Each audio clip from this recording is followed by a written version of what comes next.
Serial Arya Manggada, Sejuknya Kampung Halaman. Karya Singgi Hadi Mintarja. Jilid 4. Ketika Ki Jagabaya dan ketiga orang anak muda itu berdiri di tepi pembaringan, maka keadaan orang itu sudah menjadi lebih baik. Luka-lukanya sudah dibersihkan dan diobati. Meskipun orang itu kadang-kadang masih menyeringai menahan pedih, tetapi ia sudah dapat lebih lancar berbicara.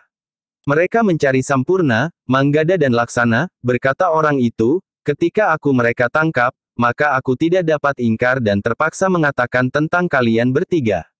Tetapi di luar dugaan, ketiga orang anak muda itu tidak menjadi ketakutan.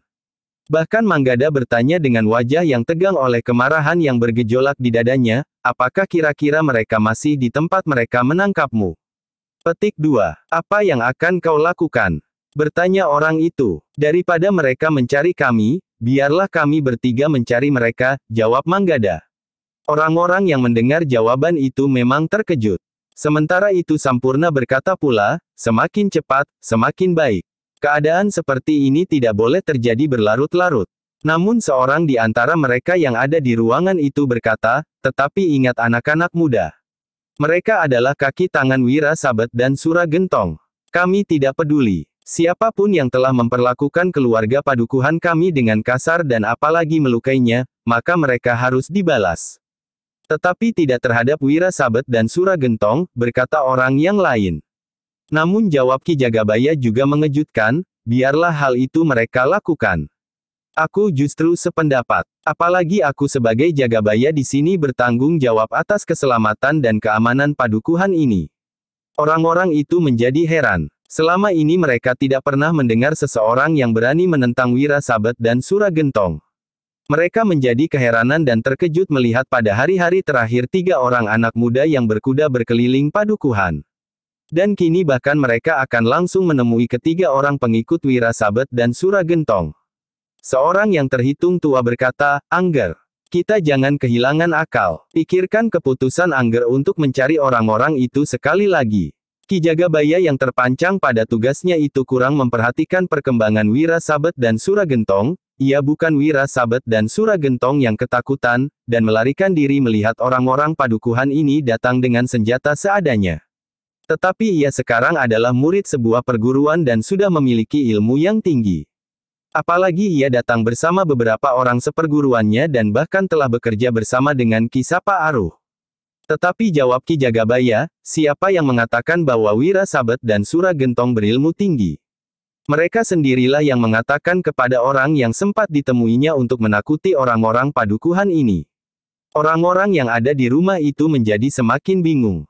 Sementara Ki Jagabaya berkata kepada Sampurna dan kedua kawannya, lihat, apakah ketiga orang itu masih ada di sana? Sampurna tidak menunggu lebih lama lagi. Bersama Manggada dan Laksana mereka pun segera keluar dari rumah itu dan dalam sekejap, kuda-kuda mereka telah berderap menuju ke tempat yang ditunjukkan oleh orang yang terluka itu. Sepeninggal ketiga orang anak muda itu, beberapa orang masih berusaha memperingatkan Ki Jagabaya. Namun Ki Jagabaya justru berkata, jangan harapkan aku akan menyerah kepada mereka. Satu pemberitahuan yang pantas kalian dengar, bahwa Wira Sabet, Sura Gentong dan Ki Sapa Aruh berniat untuk merampas padukuhan ini dan menguasainya. Aku akan berjuang mati-matian sekedar untuk mempertahankan jabatanku, tetapi justru karena aku tahu apa yang akan terjadi jika mereka menguasai padukuhan ini. Ki Demang Kalegen tentu akan berada di bawah pengaruh Ki Sapa Aruh, Wira Sabet dan Sura Gentong. Karena itu, sebelum hal itu terjadi, maka aku akan berusaha mencegahnya dengan mengorbankan apa saja yang aku punya jika perlu. Petik 2. Orang-orang yang mendengar tekad Ki Jagabaya itu menarik nafas dalam-dalam. Mereka sadari, bahwa Ki Jagabaya memang benar justru karena ia mengemban tugas. Sikap itu pantas mendapat dukungan dari setiap orang. Tetapi mereka tidak mempunyai keberanian untuk melakukannya. Karena itu, maka orang-orang yang ada di rumah itu hanya terdiam saja. Beberapa saat kemudian, maka Ki Jagabaya itu pun minta diri. Ia akan pulang dan kepada orang-orang yang ada di rumah itu ia berkata, ingat. Aku tidak akan pernah menyerah kepada Wira Sabet dan Sura Gentong. Orang-orang yang mendengar pernyataan itu hanya berdiam diri saja. Namun sepeninggal Ki Jagabaya, beberapa orang mulai berbincang. Mereka mulai menilai sikap Ki Jagabaya yang berani itu. Namun seorang di antara mereka berkata, Ki Jagabaya nampaknya memang seorang bebahu padukuhan yang baik. Tetapi sikap Ki Jagabaya dan anaknya serta kedua kawannya itu dapat berakibat sangat buruk bagi kami. Mungkin Ki Jagabaya sendiri mampu melindungi dirinya sendiri. Tetapi apa yang dapat kami lakukan terhadap para pengikut Wira Sabet dan Sura Gentong? Mereka hari ini melukai seorang warga padukuhan ini. Besok lagi dan bahkan mungkin mereka mulai membunuh. Kita minta pertanggungjawaban Ki Jagabaya, sahut yang lain. Yang dapat dilakukan oleh Ki Jagabaya memang sangat terbatas. Mungkin ia sendiri akan mengalami kesulitan untuk melindungi dirinya dan keluarganya jika Wira Sabet dan Sura Gentong benar-benar mulai bertindak kasar, berkata yang lain lagi. Seorang yang bermata dalam tiba-tiba saja berkata, kita akan minta kepada Ki Jagabaya untuk menghentikan perlawanannya. Ternyata pendapat itu mendapat dukungan beberapa orang. Seorang yang bertubuh tinggi berkata, aku setuju. Ki Jagabaya harus menghentikan perlawanannya. Namun mereka tidak berani berbincang terlalu lama. Jika para pengikut Wira Sabet dan Sura Gentong melihat mereka berkumpul, maka mungkin akan dapat terjadi salah paham yang dapat berakibat buruk bagi mereka. Karena itu maka mereka pun segera meninggalkan halaman rumah itu. Bahkan orang yang terluka itu pun telah minta diri pula, karena menurut pendapatnya, ia sudah dapat berjalan sampai ke rumahnya. Tetapi salah seorang laki-laki yang menolongnya berkata, marilah. Aku antar kau sampai ke rumah. Dalam pada itu, maka Sampurna, Manggada dan Laksana telah sampai ke bulak persawahan. Orang yang disakiti itu mengatakan bahwa di tempat itu mereka bertemu dengan 3 orang yang menanyakan tentang 3 orang anak muda yang sering berkuda mengelilingi padukuhan Gemawang. Namun mereka sudah tidak menjumpai seorang pun. Iblis itu tentu sudah kembali ke sarangnya, geram Sampurna menahan marah. Besok kita akan menemui mereka, sahut Manggada. Mudah-mudahan mereka benar-benar mencari kita, berkata Laksana pula. Sampurna menarik nafas dalam-dalam. Namun kemudian ia bertanya, lalu, apa yang akan kita lakukan sekarang? Petik 2. Tidak ada, jawab Manggada, kita kembali ke padukuhan. Kita katakan kepada orang-orang yang ketakutan itu, bahwa mereka tidak perlu takut menghadapi Wira Sabet dan Sura Gentong. Bahkan Kisapa Aruh. Demikianlah, maka mereka bertiga telah berderap kembali memasuki padukuhan. Tetapi rumah tempat orang yang terluka itu mendapat pertolongan sementara, ternyata sudah menjadi sepi. Demikianlah, ketiga orang anak muda itu pun langsung menuju ke rumah Ki Jagabaya.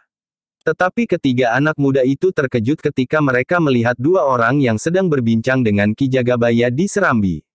Agaknya pembicaraan mereka tidak menemukan titik temu, sehingga nampaknya sedang terjadi perselisihan di antara mereka dengan Ki Jagabaya. Ketika ketiga orang anak muda itu ikut duduk di serambi, maka mereka segera mengetahui bahwa orang itu telah minta kepada Ki Jagabaya untuk tidak melakukan perlawanan terhadap Wira Sabet dan Sura Gentong. Orang yang datang itu adalah orang yang bermata dalam yang ada pula di antara orang-orang yang mengerumuni orang yang dilukai oleh pengikut Wira Sabet dan Sura Gentong itu. Ki Jagabaya, berkata orang bermata dalam itu tanpa menghiraukan ketiga orang anak muda yang ikut duduk di serambi itu, Ki Jagabaya jangan terpancang pada kedudukan Ki Jagabaya. Mungkin Ki Jagabaya benar, tetapi sama sekali tidak berperhitungan. Nah, sekarang korban telah mulai jatuh. Untung orang itu tidak dibunuh oleh pengikut Wira Sabet dan Sura Gentong. Pembicaraan mereka ternyata terputus ketika mereka mendengar pintu sekeang diketuk orang. Selagi mereka bertanya-tanya siapa lagi yang telah datang, maka terdengar suara seseorang memanggil, namun yang dipanggil adalah justru nama Tantri. Ki Jagabaya itu pun segera mengetahui bahwa yang datang adalah Wisesa. Dengan kesal Sampurna bangkit dan melangkah menuju ke pintu. Sebenarnya lah bahwa yang berdiri di belakang pintu adalah Wisesa. Marilah, Sampurna mempersilahkan. Setelah menutup dan menyelarak pintu, maka Sampurna telah mengajak Wisesa untuk duduk pula di serambi itu. Dalam pada itu, Ki Jagabaya yang tidak menghiraukan kehadiran Wisesa itu pun kemudian berkata kepada orang yang bermata dalam itu, dengar jawabanku sekali lagi. Aku tidak akan pernah tunduk kepada tekanan Wira Sabet dan Sura Gentong. Aku berharap orang-orang padukuhan ini bersedia bersamaku menentang mereka. Tetapi jika kalian tidak berani, maka jangan menghambat usaha kami. Kami tidak mungkin tinggal diam. Ki Jagabaya, karena yang akan mengalami bencana adalah kami, orang-orang sepadukuhan, jawab orang itu. Nah, Kau tahu kenapa demikian? Bertanya Ki Jagabaya. Orang itu tidak segera menjawab. Dengar, berkata Ki Jagabaya, karena mereka sebenarnya adalah penakut. Mereka sama sekali tidak berani berbuat apa-apa kepadaku. Kepada anakku dan kepada anak-anak muda ini aku dan anak-anak ini tidak mempunyai kelebihan apa-apa dari kalian. Tetapi karena kami berani menentang mereka, maka kami tidak menjadi sasaran usaha mereka menakut-nakuti orang-orang padukuhan ini. Tidak benar, berkata orang itu, kami tahu Ki Jagabaya mempunyai kelebihan. Anak laki-laki Ki Jagabaya itu tentu juga merasa mempunyai kelebihan. Entahlah dengan anak dan kemanakan Ki Kertasana itu. Jadi kalian menganggap bahwa aku mempunyai kelebihan dari kalian? Bertanya Ki Jagabaya. Ya, jawab orang itu. Jika demikian, yakinlah bahwa aku dan anak-anak muda ini berusaha untuk melindungi kalian, berkata Ki Jagabaya. Tetapi itu tidak mungkin Ki Jagabaya, berkata orang itu. Wira Sabet dan Sura Gentong serta beberapa orang saudara seperguruannya adalah orang-orang Linui. Petik 2. Omong kosong, bentak Ki Jagabaya yang menjadi marah, mereka tidak berani datang kepadaku. Mereka tentu tahu, jika mereka mematahkan perlawananku, maka mereka tidak akan menemui perlawanan lagi di sini. Tetapi mereka tidak berani datang. Mereka menunggu satu kesempatan yang baik, berkata orang yang bermata dalam itu. Aku tidak peduli, jawab Ki Jagabaya. Tetapi kami minta dengan sangat Ki Jagabaya untuk tidak meneruskan perlawanan. Atas nama semua orang di padukuhan ini. Tidak, jawab Ki Jagabaya yang menjadi semakin marah, jika aku tidak mau, kalian mau apa? Kalian akan menentang aku. Lakukan. Aku akan memperlakukan kalian sebagaimana Wira Sabet dan Sura Gentong melakukan. Kau kira aku tidak dapat melakukan? Kau kira aku tidak dapat menyakiti dan bahkan membunuh orang yang menentang aku? Aku tidak takut seandainya kalian semuanya berpihak Wira Sabet dan Sura Gentong menentang aku. Aku tidak takut seandainya kalian semua ingin mengangkat Wira Sabet dan Sura Gentong menjadi kami tua dan Jagabaya di padukuhan Gemawang serta mengangkat Ki Sapa Aruh menjadi bekel. Orang bermata dalam itu mengerutkan dahinya, sehingga matanya menjadi semakin dalam. Di luar sadarnya ia berkata, tentu kami tidak menghendakinya, Ki Jagabaya. Nah, sekarang kalian dapat memilih. Wira Sabet dan Sura Gentong atau aku, geram Ki Jagabaya. Orang bermata dalam itu memang menjadi bingung. Ia sadar, bahwa Ki Jagabaya adalah seorang yang berilmu. Mereka pun menduga bahwa anak laki-lakinya juga berilmu. Karena itu, maka Ki Jagabaya akan dapat memperlakukan para penghuni padukuhan ini sebagaimana dilakukan oleh Wira Sabet dan Sura Gentong. Menyakiti dan bahkan membunuh orang yang tidak mendukungnya. Dengan demikian maka orang-orang padukuhan itu akan terjepit di antara dua kekuatan yang tidak terlawan. Wira Sabet dan Sura Gentong di satu pihak, sedang di pihak yang lain Ki Jagabaya serta anaknya dan tentu dua orang anak muda yang bernama Manggada dan Laksana itu. Sebelum orang itu menjawab, maka Ki Jagabaya pun berkata, nah, sekarang pulanglah.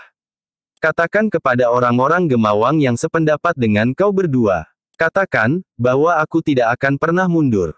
Aku akan menghancurkan siapa saja yang menentang aku.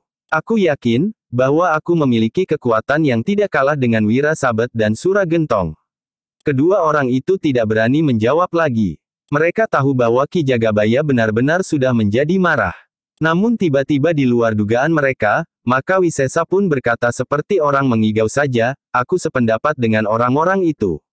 Ki Jagabaya memang harus menghentikan perlawanan terhadap Wira Sabet dan Sura Gentong. Tidak ada gunanya. Kami tahu, bahwa Ki Jagabaya memiliki kemampuan. Tetapi kemampuan Ki Jagabaya sangat terbatas. Mungkin Ki Jagabaya hanya dapat melindungi diri Ki Jagabaya saja. Tetapi bagaimana dengan orang-orang padukuhan ini atau bahkan keluarga Ki Jagabaya sendiri? Ki Jagabaya mempunyai anak dan istri. Wajah Ki Jagabaya menjadi merah.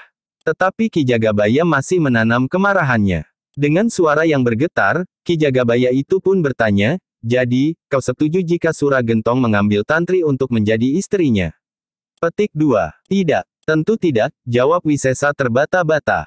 Lalu apa yang dapat kau lakukan untuk mencegahnya? Jika aku menghentikan perlawanan, berarti aku harus menyerahkan segala-galanya. Kedudukan. Bukan saja aku sendiri, tetapi semua bebahu padukuhan ini. Kemudian anak perempuanku dan aku yakin, bahwa kemudian juga nyawaku. Tidak Ki Jagabaya, kita harus mencari jalan lain, berkata Wisesa. Jalan yang mana? Bertanya Ki Jagabaya. Aku mempunyai gagasan yang akan dapat memberikan pemecahan atas persoalan ini, jawab Wisesa. Gagasan yang besar, yang akan dapat membebaskan kemelut di padukuhan ini sebagaimana pernah kau katakan. Tiba-tiba Laksana memotong. Manggada menggamitnya. Ia tahu, suasananya sedang panas. Ki Jagabaya akan dapat meledak setiap saat. Namun Manggada pun sangat menyesalkan sikap Wisesa yang ternyata masih saja dungu dan cengeng itu. Wisesa memandang Laksana dengan sorot mata penuh kebencian. Namun kemudian ia berkata kepada Ki Jagabaya tanpa menghiraukan Laksana lagi, Ki Jagabaya. Jalan yang terakhir bagi Ki Jagabaya dan keluarga adalah menyingkir dari Kademangan Kalegen. Menyingkir, Ki Jagabaya mengulangi. Ya, Wisesa mengangkat wajahnya, satu gagasan yang paling baik yang dapat diberikan seseorang kepada Ki Jagabaya, jawab Wisesa. Meskipun demikian, Ki Jagabaya itu sempat juga bertanya, menyingkir kemana? Ke Pajang, ke dalam dinding kota, jawab Wisesa. Ke rumah siapa? Mengungsi ke istana, atau ke kandang gajah milik istana? Bertanya Ki Jagabaya yang hampir kehilangan kesabaran. Ke rumah pamanku, jawab Wisesa sambil menengadahkan dadanya. Aku mempunyai seorang paman yang tinggal di Pajang. Ia adalah seorang prajurit dari pasukan pengawal istana. Ki Jagabaya dan keluarga Ki Jagabaya akan aman di rumah pamanku yang sangat besar itu. Wira Sabet dan Sura Gentong tentu tidak akan berani mengusik Ki Jagabaya, karena Ki Jagabaya tinggal di rumah seorang prajurit pilihan. Sementara itu, Ki Jagabaya tidak lagi perlu menghiraukan padukuhan ini, apakah Ki Sapa Aru akan menjadi bekel, apakah Wira Sabet dan Sura Gentong akan menjadi bebahu, bukan lagi menjadi tanggung jawab Ki Jagabaya. Bibir Ki Jagabaya menjadi gemetar menahan marah. Sementara itu Sampurna hampir tidak dapat menahan dirinya, sedangkan Manggada sekali lagi harus menggamit Laksana yang sudah beringsut setapak. Sambil menahan kemarahan yang hampir meledakkan jantungnya, Ki Jagabaya bertanya, jadi menurut gagasan besarmu, sebaiknya aku mengungsi menghindari beban tugasku. Petik 2. Bukan mengungsi Ki Jagabaya. Sebaiknya kita memang mempergunakan istilah menyingkir, jawab Wisesa. Baiklah Wisesa, berkata Ki Jagabaya, daripada aku harus menyingkir, aku kira lebih baik aku memenuhi saja permintaan Sura Gentong. Selain jabatan bebahu padukuhan ini, Tantri juga akan aku serahkan. Tidak, sahut Wisesa dengan serta-merta, Tantri tidak boleh jatuh ke tangan Sura Gentong. Aku akan menyerahkannya. Dengan demikian aku akan aman dan tidak akan terganggu lagi. Aku tidak perlu pergi ke Pajang. Tetapi aku akan tetap tinggal di rumah. Sura Gentong akan menjadi menantuku, sehingga aku pun akan menjadi orang yang ditakuti seperti Sura Gentong. Tetapi jangan serahkan Tantri. Lebih baik Ki Jagabaya menyingkir. Dengar anak cengeng, bentak Ki Jagabaya yang kemarahannya sudah sampai ke ubun-ubun, aku tidak mempunyai pilihan lain. Tetapi tidak untuk menyerahkan Tantri, sahut Wisesa dengan nada tinggi. Kecuali jika kau dapat melindungi Tantri dan kami sekeluarga. Maka aku akan bersikap lain. Wajah Wisesa menjadi pucat. Sementara Ki Jagabaya berkata, aku muak dengan gagasan-gagasan yang tidak dapat dilaksanakan seperti gagasan-gagasanmu itu. Wajah Wisesa menjadi pucat. Ia baru sadar, bahwa Ki Jagabaya benar-benar menjadi sangat marah. Karena itu, maka Wisesa tidak berani lagi mengangkat wajahnya yang kemudian menunduk dalam-dalam. Sementara itu, Ki Jagabaya pun telah berkata pula kepada orang bermata tajam, aku ulangi kata-kataku. Aku tidak akan pernah menyerah kepada Wira Sabet dan Sura Gentong. Bahkan aku menantang siapapun yang berani menghalangi aku, akan mengalami nasib yang sangat buruk. Ternyata aku bukan orang yang lebih beradab dari Wira Sabet dan Sura Gentong. Kedua orang itu pun tidak berani mengucapkan sepatah kata lagi di hadapan Ki Jagabaya, meskipun sebenarnya mereka tetap menginginkan Ki Jagabaya mengurungkan perlawanannya dan bahkan gagasan Wisesa itu telah menimbulkan satu sikap baru untuk menghadapi persoalan yang sedang berlangsung di padukuhan itu. Dalam pada itu, maka Ki Jagabaya pun berkata, nah, sekarang pergilah. Katakan kepada semua orang padukuhan ini. Siapa yang mencoba menentang aku, akan aku hancurkan sama sekali daripada mereka kelak akan berpihak kepada Wira Sabet dan Sura Gentong. Kedua orang itu pun segera minta diri pula dengan jantung yang berdebaran. Mereka masih saja cemas ketika Sampurna mengantar mereka ke pintu seketeng. Demikian mereka keluar, maka Sampurna pun berkata, "Nah, aku sudah mendengar sikap ayah. Jangan mencoba menentangnya, agar ayah tidak menjadi semakin marah. Sampai saat ini ayah masih berpikir, berjuang untuk padukuhan Gemawang. Tidak untuk dirinya sendiri. Tetapi jika orang-orang Gemawang ini justru menentangnya, maka ayah akan dapat bersikap lain. Sementara itu kalian harus menyadari, tidak seorang pun di padukuhan ini yang mampu melawan ayah dan tentu juga aku dan kedua orang sahabatku itu. Manggada dan Laksana, ingat kata-kata ayah, bahwa ternyata ayah bukan orang yang lebih beradab dari Wira Sabet dan Suragentong. Maksud ayah tentu, apabila orang lain memulainya." Kedua orang itu tidak menjawab. Baru kemudian setelah mereka keluar dari regol halaman rumah Ki Jagabaya, orang yang bermata tajam itu berkata, "Kedudukan kita justru menjadi semakin rumit. Dua kekuatan yang tidak dapat kami lawan telah menghimpit kita. Sehingga kita akan dapat mati terjepit di tengahnya. Apakah kita harus berpihak?" Bertanya kawannya. "Berpihak kepada siapa?" Bertanya orang bermata dalam. "Kita harus memperhitungkan, kekuatan siapakah yang lebih besar. Wira Sabet dan Suragentong yang dibantu oleh Ki Sapa Aruh, atau Ki Jagabaya. Kekuatan Ki Jagabaya tidak seberapa dibanding dengan kekuatan Wira Sabet dan Suragentong. Tentu masih lebih besar kekuatan Wira Sabet dan Suragentong," jawab kawannya. "Jadi menurut pendapatmu, kita akan berpihak kepada Wira Sabet dan Suragentong?" Bertanya orang bermata tajam itu. "Bukankah itu lebih aman? Kesempatan kita untuk selamat jauh lebih besar," jawab kawannya. "Tetapi apakah dengan demikian kita tidak berkhianat terhadap Ki Jagabaya?" Orang bermata tajam itu masih bertanya lagi. "Kita sudah mencoba untuk memperingatkannya. Tetapi Ki Jagabaya tidak mendengarkan peringatan kami. Karena itu, maka kita tentu tidak akan bersalah, jika kita mengambil sikap lain." Tetapi orang bermata tajam itu masih nampak ragu-ragu. Katanya, "Kita bicarakan dengan kawan-kawan kita yang lain malam nanti. Kita akan mengumpulkan mereka dan kita akan mengambil keputusan. Bukankah Wira Sabet dan Suragentong selama ini tidak pernah datang ke padukuhan malam hari?" Petik 2. Tetapi itu sangat berbahaya jika ada 1-2 orang pengikut mereka yang melihat. Mereka tidak tahu apa yang kami lakukan, sehingga akan dapat menimbulkan salah paham, sahut kawannya. Orang bermata tajam itu mengangguk-angguk. Ia pun menyadari, bahwa para pengikut Wira Sabet dan Suragentong dapat saja mengawasi padukuhan itu di luar pengetahuan mereka. Karena itu, maka niat untuk bertemu dengan orang-orang padukuhan itu pun dibatalkannya. Orang bermata tajam itu pun kemudian berkata, "Kita akan bertemu dan berbicara seorang demi seorang untuk menghindari salah paham." Petik 2. Iya, baru kemudian jika persoalannya sudah jelas kita akan menyatakan sikap. Jika perlu kita akan menemui pengikut Wira Sabet dan Suragentong. Tetapi orang bermata dalam itu masih saja ragu-ragu. Katanya, "Kita akan melihat perkembangan keadaan." Kawannya tidak menjawab. Namun ia mengusulkan untuk menemui orang yang telah terluka itu. "Bagaimana pendapatnya tentang sikap Ki Jagabaya itu?" berkata kawannya. Ketika keduanya berjalan menyusuri jalan padukuhan, mereka terkejut mendengar derap kaki kuda. Ternyata Sampurna, Manggada dan Laksana telah melarikan kuda mereka di sepanjang jalan padukuhan itu pula. Tetapi hari itu ketiga anak muda itu tidak bertemu dengan orang-orang Wira Sabet dan Suragentong. Namun hampir setiap orang yang menemui mereka telah memperingatkan, agar mereka tidak melakukan perbuatan yang sangat berbahaya itu. "Mereka sedang mencari kalian Ger," berkata seorang yang rambutnya sudah ditumbuhi uban. "Terima kasih atas peringatan Paman," jawab Sampurna, "tetapi persoalannya harus segera diselesaikan." Orang yang rambut sudah ubanan itu hanya dapat menggelengkan kepalanya saja. Sementara itu, kawan orang yang bermata dalam itu berdesis, "Biarkan saja mereka menyombongkan dirinya. Aku juga berharap bahwa mereka benar-benar akan bertemu dengan orang-orang Wira Sabet dan Suragentong yang mencari mereka." Kawannya yang bermata dalam itu tidak menjawab. Ketika matahari turun semakin rendah, maka ketiga orang anak muda itu pun telah pulang ke rumah mereka masing-masing.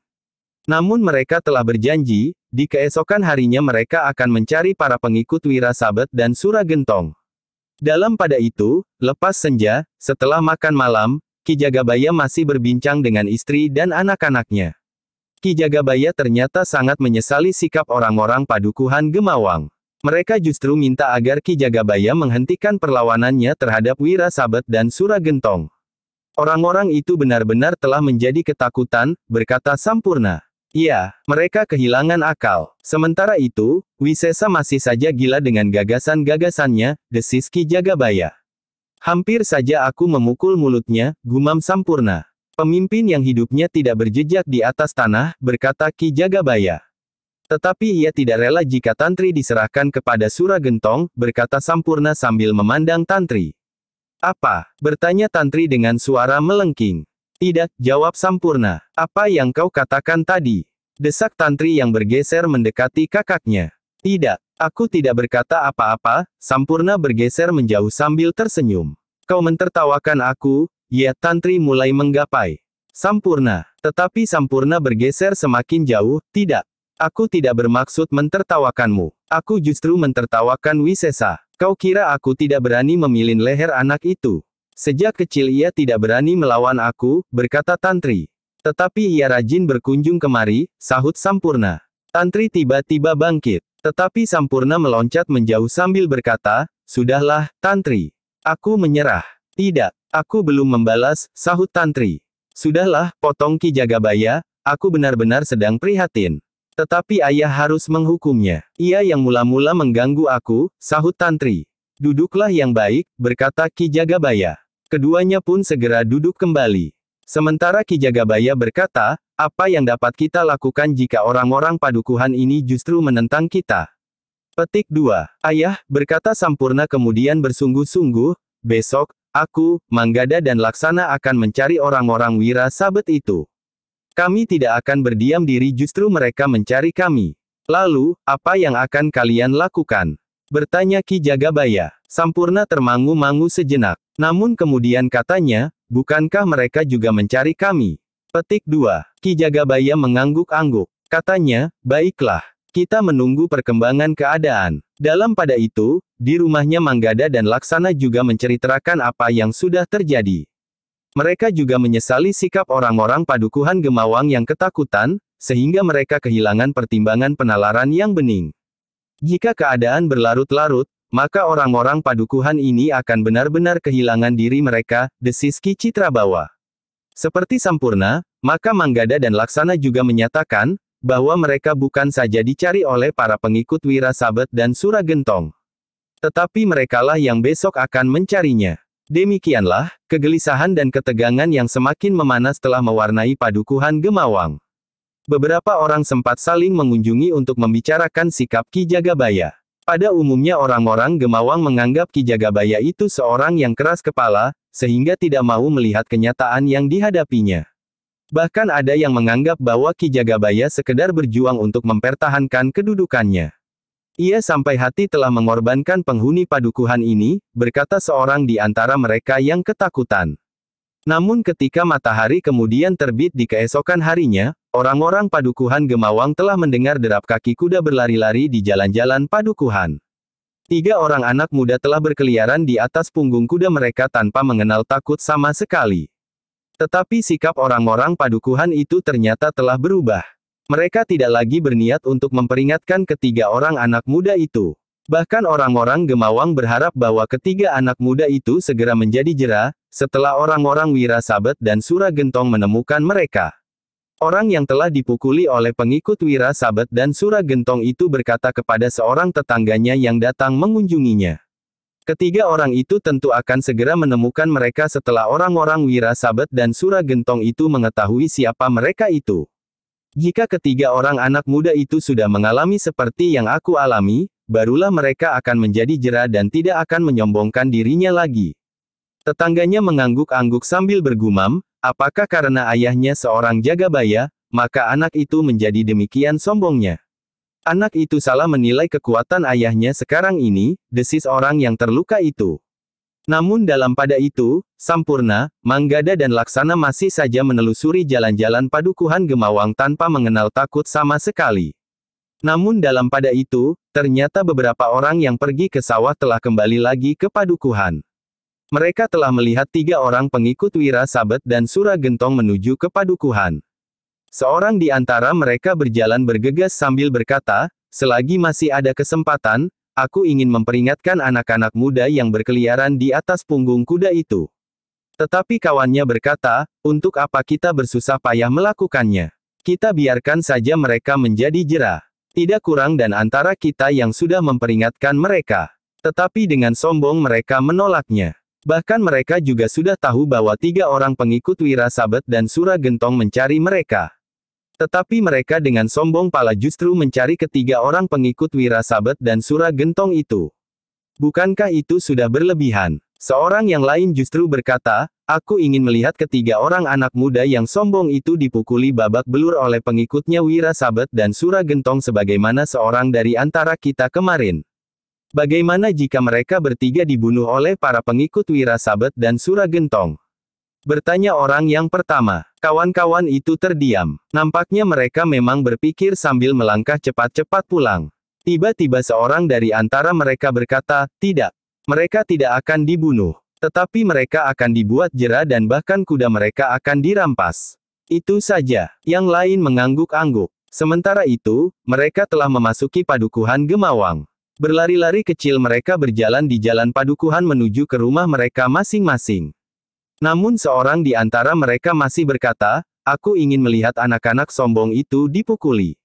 Demikianlah, maka sejenak kemudian, orang-orang itu telah hilang di belakang regol halaman mereka masing-masing. Namun sebenarnya lah bahwa ada di antara mereka yang memang ingin melihat Sampurna, Manggada dan Laksana disakiti oleh para pengikut Wira Sabet dan Sura Gentong, agar mereka menjadi jera. Bahkan dengan demikian Ki Jagabaya akan dapat menjadi sadar. Ternyata ketiga orang pengikut Wira Sabet dan Sura Gentong itu telah memasuki padukuhan Gemawang tanpa mengenal takut. Seorang di antara mereka telah berteriak, hei orang-orang Gemawang. Kali ini kami tidak akan berbuat apa-apa atas kalian. Jangan takut. Kami hanya akan menangkap ketiga orang anak muda yang sombong itu. Tetapi jika kita tidak berhasil menangkap mereka, maka kami akan mengambil 3 orang yang manapun yang dapat kami tangkap di antara para penghuni padukuhan ini. Teriakan-teriakan itu bergema menusuk ke dalam setiap pintu rumah. Orang-orang Gemawang itu menjadi ketakutan. Mereka berharap agar para pengikut Wira Sabet dan Sura Gentong itu dapat bertemu dengan Sampurna, Manggada dan Laksana. Namun dalam pada itu, tiba-tiba saja terdengar derap kaki kuda. Ternyata Sampurna, Manggada dan Laksana yang menyusuri jalan padukuhan itu tidak mengetahui bahwa 3 orang pengikut Wira Sabet dan Sura Gentong berada di padukuhan itu. Tidak ada seorang pun yang telah memberitahukan kepada mereka. Meskipun orang-orang yang berlari-lari kecil menghindari kehadiran ketiga orang pengikut Wira Sabet dan Sura Gentong itu ada yang berpapasan dengan ketiga orang anak muda itu. Tetapi mereka tidak memberitahukannya. Namun orang-orang itu kemudian menjadi kecewa. Bagaimanapun juga mereka merasa ngeri, apa yang akan terjadi dengan ketiga orang anak muda itu apabila mereka benar-benar bertemu dengan orang-orang yang sedang mencari mereka itu.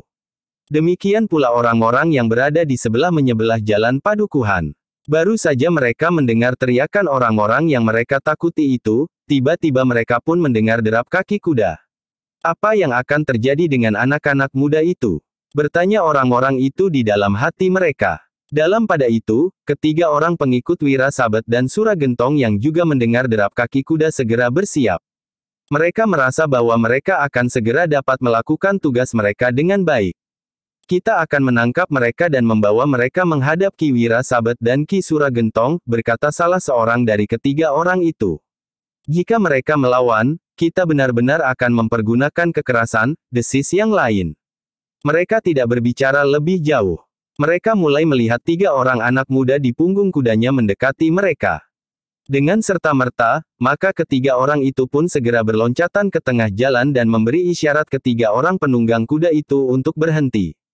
Sampurna yang berkuda di paling depan segera memberi isyarat pula kepada Manggada dan Laksana. Dengan serta-merta ketiganya telah menarik kendali kuda mereka sehingga ketiganya telah berhenti sebelah mereka menjadi terlalu dekat dengan ketiga orang itu. Tentu, mereka itulah yang kita cari, desis Sampurna. Laksana tidak menunggu lebih lama lagi. Ia adalah orang yang pertama meloncat turun dari punggung kudanya. Manggada dan Sampurna pun segera telah meloncat turun pula. Mereka telah mengikat kuda mereka pada batang perdu di pinggir jalan itu. Baru kemudian mereka bertiga melangkah mendekati ketiga orang yang telah menunggu itu. Ketiga orang pengikut Wira Sabet dan Sura Gentong itu termangu-mangu sejenak. Mereka justru merasa heran. Ketiga orang anak muda itu sama sekali tidak nampak menjadi gentar. Mereka memang sombong, geram salah seorang dari ketiga orang pengikut Wira Sabet dan Sura Gentong itu. Kawannya pun menyahut, sebentar lagi mereka akan menjadi jerah. Sementara itu yang seorang lagi berkata, kita lumatkan dahulu mereka sebelum kita bawa menghadap Ki Wira Sabet dan Ki Sura Gentong. Kedua kawannya tidak menyahut, sementara itu Laksana, Sampurna dan Manggada telah menjadi semakin dekat. Laksana yang berdiri di pating depan itulah yang bertanya, hei, siapakah kalian yang telah berani menghentikan kami bertiga yang sedang menelusuri jalan-jalan padukuhan kami sendiri? Anak iblis, geram orang tertua dari ketiga orang pengikut Wira Sabet dan Sura Gentong itu, kau kira kau berbicara dengan siapa? Jika aku tahu, aku tidak akan bertanya, sahut Laksana dengan lantang. Kami datang untuk menangkap kalian dan membawa kalian ke tempat kami, jawab salah seorang dari ketiga orang itu. Laksana tertawa. Katanya, kau kira, kau berbicara dengan siapa, hei? Petik 2. Ketiga orang itu menggeram. Hampir bersamaan mereka mengumpat. Seorang di antara mereka berkata, siapakah di antara kalian yang bernama Sampurna, anak Ki Jagabaya? Hampir bersamaan pula ketiga orang anak muda itu menjawab, aku. Tetapi mereka bertiga justru terkejut. Sejenak mereka saling berpandangan. Namun kemudian mereka bertiga tertawa meledak.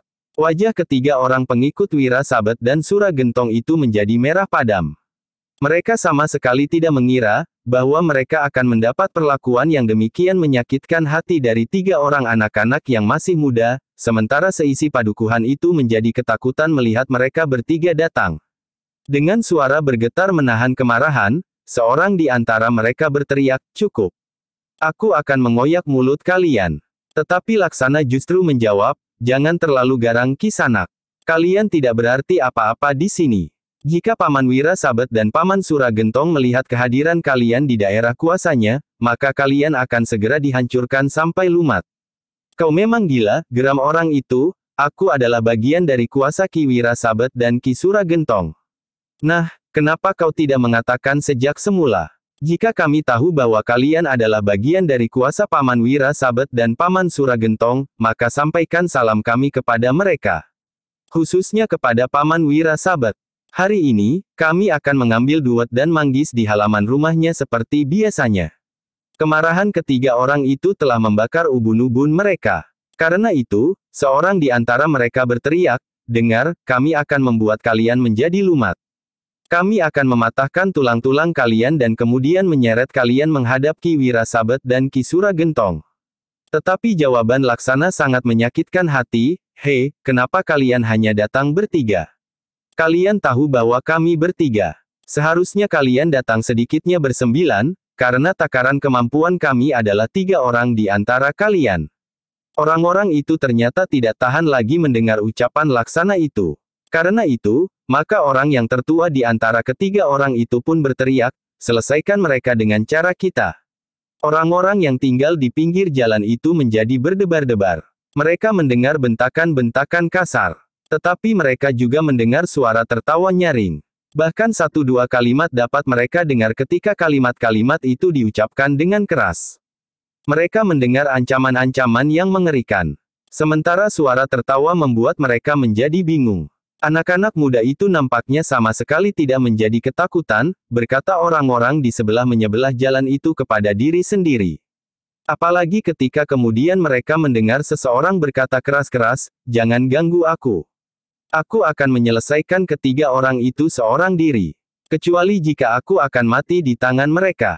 Kata-kata itu ternyata telah diucapkan oleh Laksana. Sampurna termangu-mangu sejenak. Sementara Manggada berkata, kita lihat saja apakah anak sombong itu dapat benar-benar berhasil. Sampurna tidak segera menjawab. Namun Laksana pun berkata sambil tertawa, kalian tidak usah ragu-ragu. Aku tentu akan berhasil. Kemarahan ketiga orang pengikut Wira Sabet dan Sura Gentong yang merasa ditakuti oleh orang sepadukuhan itu benar-benar tidak tertahankan lagi. Karena itu, sebelum Laksana selesai berbicara, maka seorang di antara mereka telah meloncat menyerang dengan garangnya.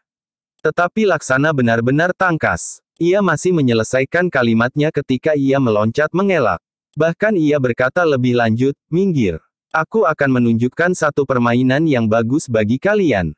Kedua orang pengikut Wira Sabet dan Sura Gentong yang lain pun telah menyerang Laksana pula. Seorang di antara mereka berkata, kita koyakkan mulutnya lebih dahulu. Baru kita selesaikan yang lain. Tetapi Laksana yang pernah ditempa oleh ayahnya sendiri bersama Manggada, yang kemudian mendapat landasan ilmu dari Ki Ajar Pangukan dan pengalaman yang luas selama ia tinggal bersama Kiai Gumrah dan yang terakhir Tapangidang di hutan, telah membuatnya menjadi anak muda pilihan. Karena itu, maka ia benar-benar berniat memberikan kesan yang mantap kepada orang-orang Padukuhan Gemawang serta kepada para pengikut Wira Sabet dan Sura Gentong, bahwa Padukuhan Gemawang tidak perlu menjadi ketakutan. Kesan itu ternyata tidak tanggung-tanggung. Ia sendiri berniat untuk mengalahkan ketiga orang pengikut Wira Sabet dan Sura Gentong, agar dengan demikian, yang terjadi itu akan benar-benar dapat meyakinkan. Demikianlah, maka sejenak kemudian telah terjadi perkelahian antara Laksana dan ketiga orang itu. Seperti kijang Laksana berloncatan, kakinya menjadi demikian ringannya sehingga seakan-akan tidak berjejak di atas tanah. Tetapi ketiga lawannya juga bukan orang kebanyakan.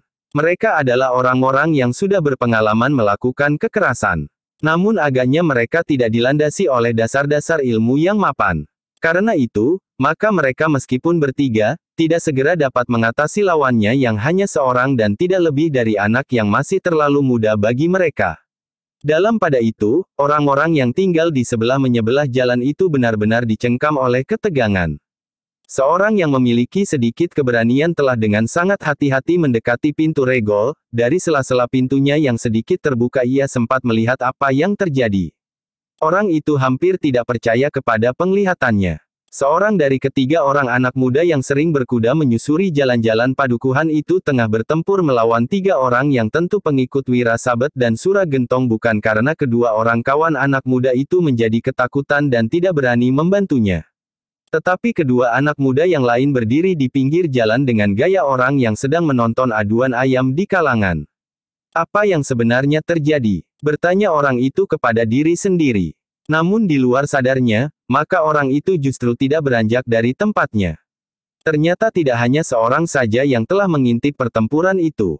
Di seberang jalan, di balik pintu regol yang sedikit terbuka, maka seseorang telah mengintip pula. Sebenarnya lah bahwa Laksana telah bertempur seorang diri melawan ketiga orang pengikut Wira Sabet dan Sura Gentong itu. Dengan tangkasnya ia berloncatan, menghindari serangan-serangan ketiga orang itu. Namun kemudian dengan cepat melancarkan serangan yang tiba-tiba terhadap salah seorang dari ketiga orang lawannya. Demikian cepatnya, sehingga ketiga orang lawannya itu kadang-kadang memang menjadi bingung menghadapinya. Namun karena pengalaman mereka yang luas, maka ketiga orang itu pun tidak segera dapat ditundukkan oleh Laksana. Tetapi sebaliknya mereka bertiga juga tidak dapat menguasai anak yang masih terhitung muda itu. Sementara itu, Sampurna dan Manggada memang tidak melibatkan dirinya. Mereka justru sekali-sekali bertepuk tangan. Bahkan kemudian mereka mulai dengan lantang berteriak memberikan dorongan kepada Laksana yang sekali-sekali memang harus berloncatan surut oleh desakan ketiga orang lawannya yang bertempur semakin lama menjadi semakin kasar. Tetapi setelah berhasil mendapat pijakan yang mapan, maka Laksanalah yang kemudian dengan kecepatan yang sangat tinggi melibat ketiga orang lawannya. Seperti angin pusaran, Laksana berputaran sehingga kadang-kadang lawannya menjadi kehilangan arah. Tetapi memang tidak terlalu mudah bagi Laksana untuk dapat mengalahkan ketiga orang yang bertempur semakin keras dan kasar itu. Laksana harus meningkatkan kemampuannya semakin tinggi. Tetapi latihan-latihan yang berat sebelumnya, telah memberikan bekal yang sangat berarti bagi Laksana menghadapi ketiga orang pengikut Wira Sabet dan Sura Gentong itu. Sementara itu teriakan-teriakan Sampurna dan Manggada memang menarik perhatian. Orang-orang yang tinggal tidak jauh dari tempat pertempuran itu terjadi, menjadi semakin tidak mengerti apa yang telah terjadi. Sedangkan orang-orang yang berani mengintip dari celah-celah pintu regolnya, seakan-akan tidak mempercayai penglihatannya, bahwa salah seorang dari ketiga orang anak muda itu mampu menghadapi tiga orang pengikut Wira Sabet dan Sura Gentong. Sesuatu yang menurut mereka hanya dapat terjadi dalam mimpi yang akan terhapus saat mereka terbangun. Tetapi meskipun mereka mengusap mata mereka, yang terjadi itu memang telah terjadi. Laksana yang bertempur melawan tiga orang lawannya yang bertempur dengan keras dan kasar itu justru menjadi semakin garang, kakinya berloncatan dengan cepat, seakan-akan tidak berjejak di atas tanah. Sekali-sekali ia melenting menyerang, namun kemudian meloncat menghindari serangan. Ketiga orang tawannya yang sudah mulai kelelahan menjadi sangat marah. Anak muda Tiu ternyata tidak mudah untuk ditundukkan, meskipun mereka bertiga, tetapi anak muda itu berloncatan dengan tangkas seperti seekor rusa di padang perdu. Dalam pertempuran yang menjadi semakin garang, maka tiba-tiba saja terdengar seseorang mengadu tertahan. Kaki Laksana tepat mengenai dada salah seorang lawannya. Seorang yang bertubuh tinggi agak kekurus-kurusan. Orang itu ternyata telah terlempar beberapa langkah dan jatuh terbanting di tanah. Untunglah bahwa kepalanya tidak membentur dinding halaman di pinggir jalan itu. Sementara kedua kawannya masih bertempur terus, maka orang itu berusaha untuk bangkit. Dadanya terasa sesak dan nyeri. Seakan-akan tulang-tulang iganya menjadi retak. Bahkan punggungnya pun terasa sakit. Demikian derasnya serangan Laksana, sehingga ketiga orang itu terbanting jatuh, maka punggungnya telah tergores bebatuan yang berserakan di jalan. Tetapi orang itu berhasil bangkit berdiri sambil menahan sakit. Untuk beberapa saat ia berdiri termangu-mangu, sementara kedua orang kawannya semakin mengalami kesulitan menghadapi Laksana yang masih saja bertempur dengan tangkasnya. Namun beberapa saat kemudian, maka orang itu pun telah mempersiapkan diri untuk kembali memasuki arena pertempuran. Meskipun tulang-tulangnya masih terasa nyeri, namun orang itu kemudian telah meloncat memasuki arena. Tetapi demikian, orang itu mulai menyerang, maka seorang kasarnya tiba-tiba saja telah jatuh terduduk sambil memegangi perutnya. Ternyata sambil berputar, kaki Laksana terayun menghantam perut orang itu. Demikian kerasnya, sehingga isi perutnya seakan-akan akan menghambur keluar. Kesakitan yang sangat telah membuatnya kehilangan kekuatan untuk tetap tegak berdiri. Keadaan Laksana menjadi semakin baik. Dua lawannya telah disakitinya, sehingga tinggal seorang saja yang masih mampu memberikan perlawanan dengan baik.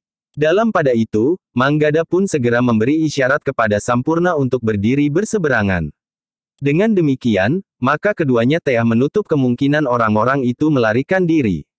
Pertempuran masih berlangsung meskipun keseimbangannya telah menjadi semakin jelas. Ketika orang yang perutnya kesakitan itu dapat bangkit berdiri, maka kedua kawannya benar-benar sudah terdesak. Sebelum orang itu sempat memasuki arena pertempuran, maka seorang yang masih belum disakiti itulah yang mengadu kesakitan. Ketika Laksana sempat menusuk dengan jari-jarinya yang merapat, tepat di arah ulu hati lawannya itu, maka orang itu telah terbungkuk. Pada saat itulah, maka Laksana telah memukul tengkuknya dengan telapak tangannya. Dengan derasnya orang itu telah terjerumus dan jatuh menelungkup di tanah. Wajahnya lah yang telah tersuruk di tanah yang berbatu-batu kerikil. Orang yang dadanya masih kesakitan itu mencoba untuk membantunya. Dengan sisa tenaganya ia menyerang Laksana. Namun usahanya sia-sia. Dengan tangkasnya Laksana bergeser ke samping, kemudian kakinya terjulur dengan cepatnya mengenai lambungnya. Sekali lagi orang itu terdorong surut. Sementara itu, Laksana telah meloncat memburunya. Tangannya lah yang kemudian terjulur menyambar keningnya. Orang itu tidak sempat berbuat sesuatu. Tubuhnya pun terpelanting jatuh. Kawannya yang seorang lagi ternyata hatinya kuncup, ia tidak lagi nampak garang. Bahkan kemudian ia berdiri saja dengan wajah yang pucat. Ketika Laksana melangkah mendekatinya, maka orang itu pun surut ke belakang, sehingga akhirnya ia berdiri melekat dinding. "Aku dapat membunuhmu," geram Laksana. Orang itu tidak menjawab. Perut dan punggungnya masih terasa sakit. Sementara itu, ia tidak mempunyai kesempatan sama sekali. Dengan lantang Laksana pun kemudian memerintahkan ketiga orang itu berkumpul. Dua orang yang masih terbaring itu pun berusaha untuk dapat bangkit. Bahkan seorang di antaranya terpaksa harus merangkak untuk melakukan perintah Laksana. Demikian ketiga orang itu duduk bersandar dinding dengan tubuh yang lemah dan sakit-sakitan, maka Laksana pun berkata, "Nah, sekarang kalian mendapat kesempatan untuk melihat kenyataan yang ada di padukuhan ini." Karena ketiga orang itu tidak menjawab, maka Laksana itu bertanya pula, "Hei, kenapa kau kemarin menyakiti seorang di antara para penghuni padukuhan ini?" Petik 2. Ketiga orang itu masih tetap berdiam diri.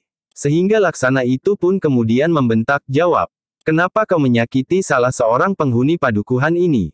Petik 2. Ketika Laksana menyambar baju salah seorang dari ketiganya, yang kebetulan dadanya masih terasa sangat sakit, serta tulang-tulang iganya rasa-rasanya menjadi retak, maka orang itu pun mengadu kesakitan.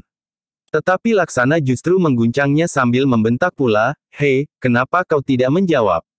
Orang itu menjadi semakin kesakitan, karena itu, maka ia terpaksa menjawabnya, "Bukan maksudku."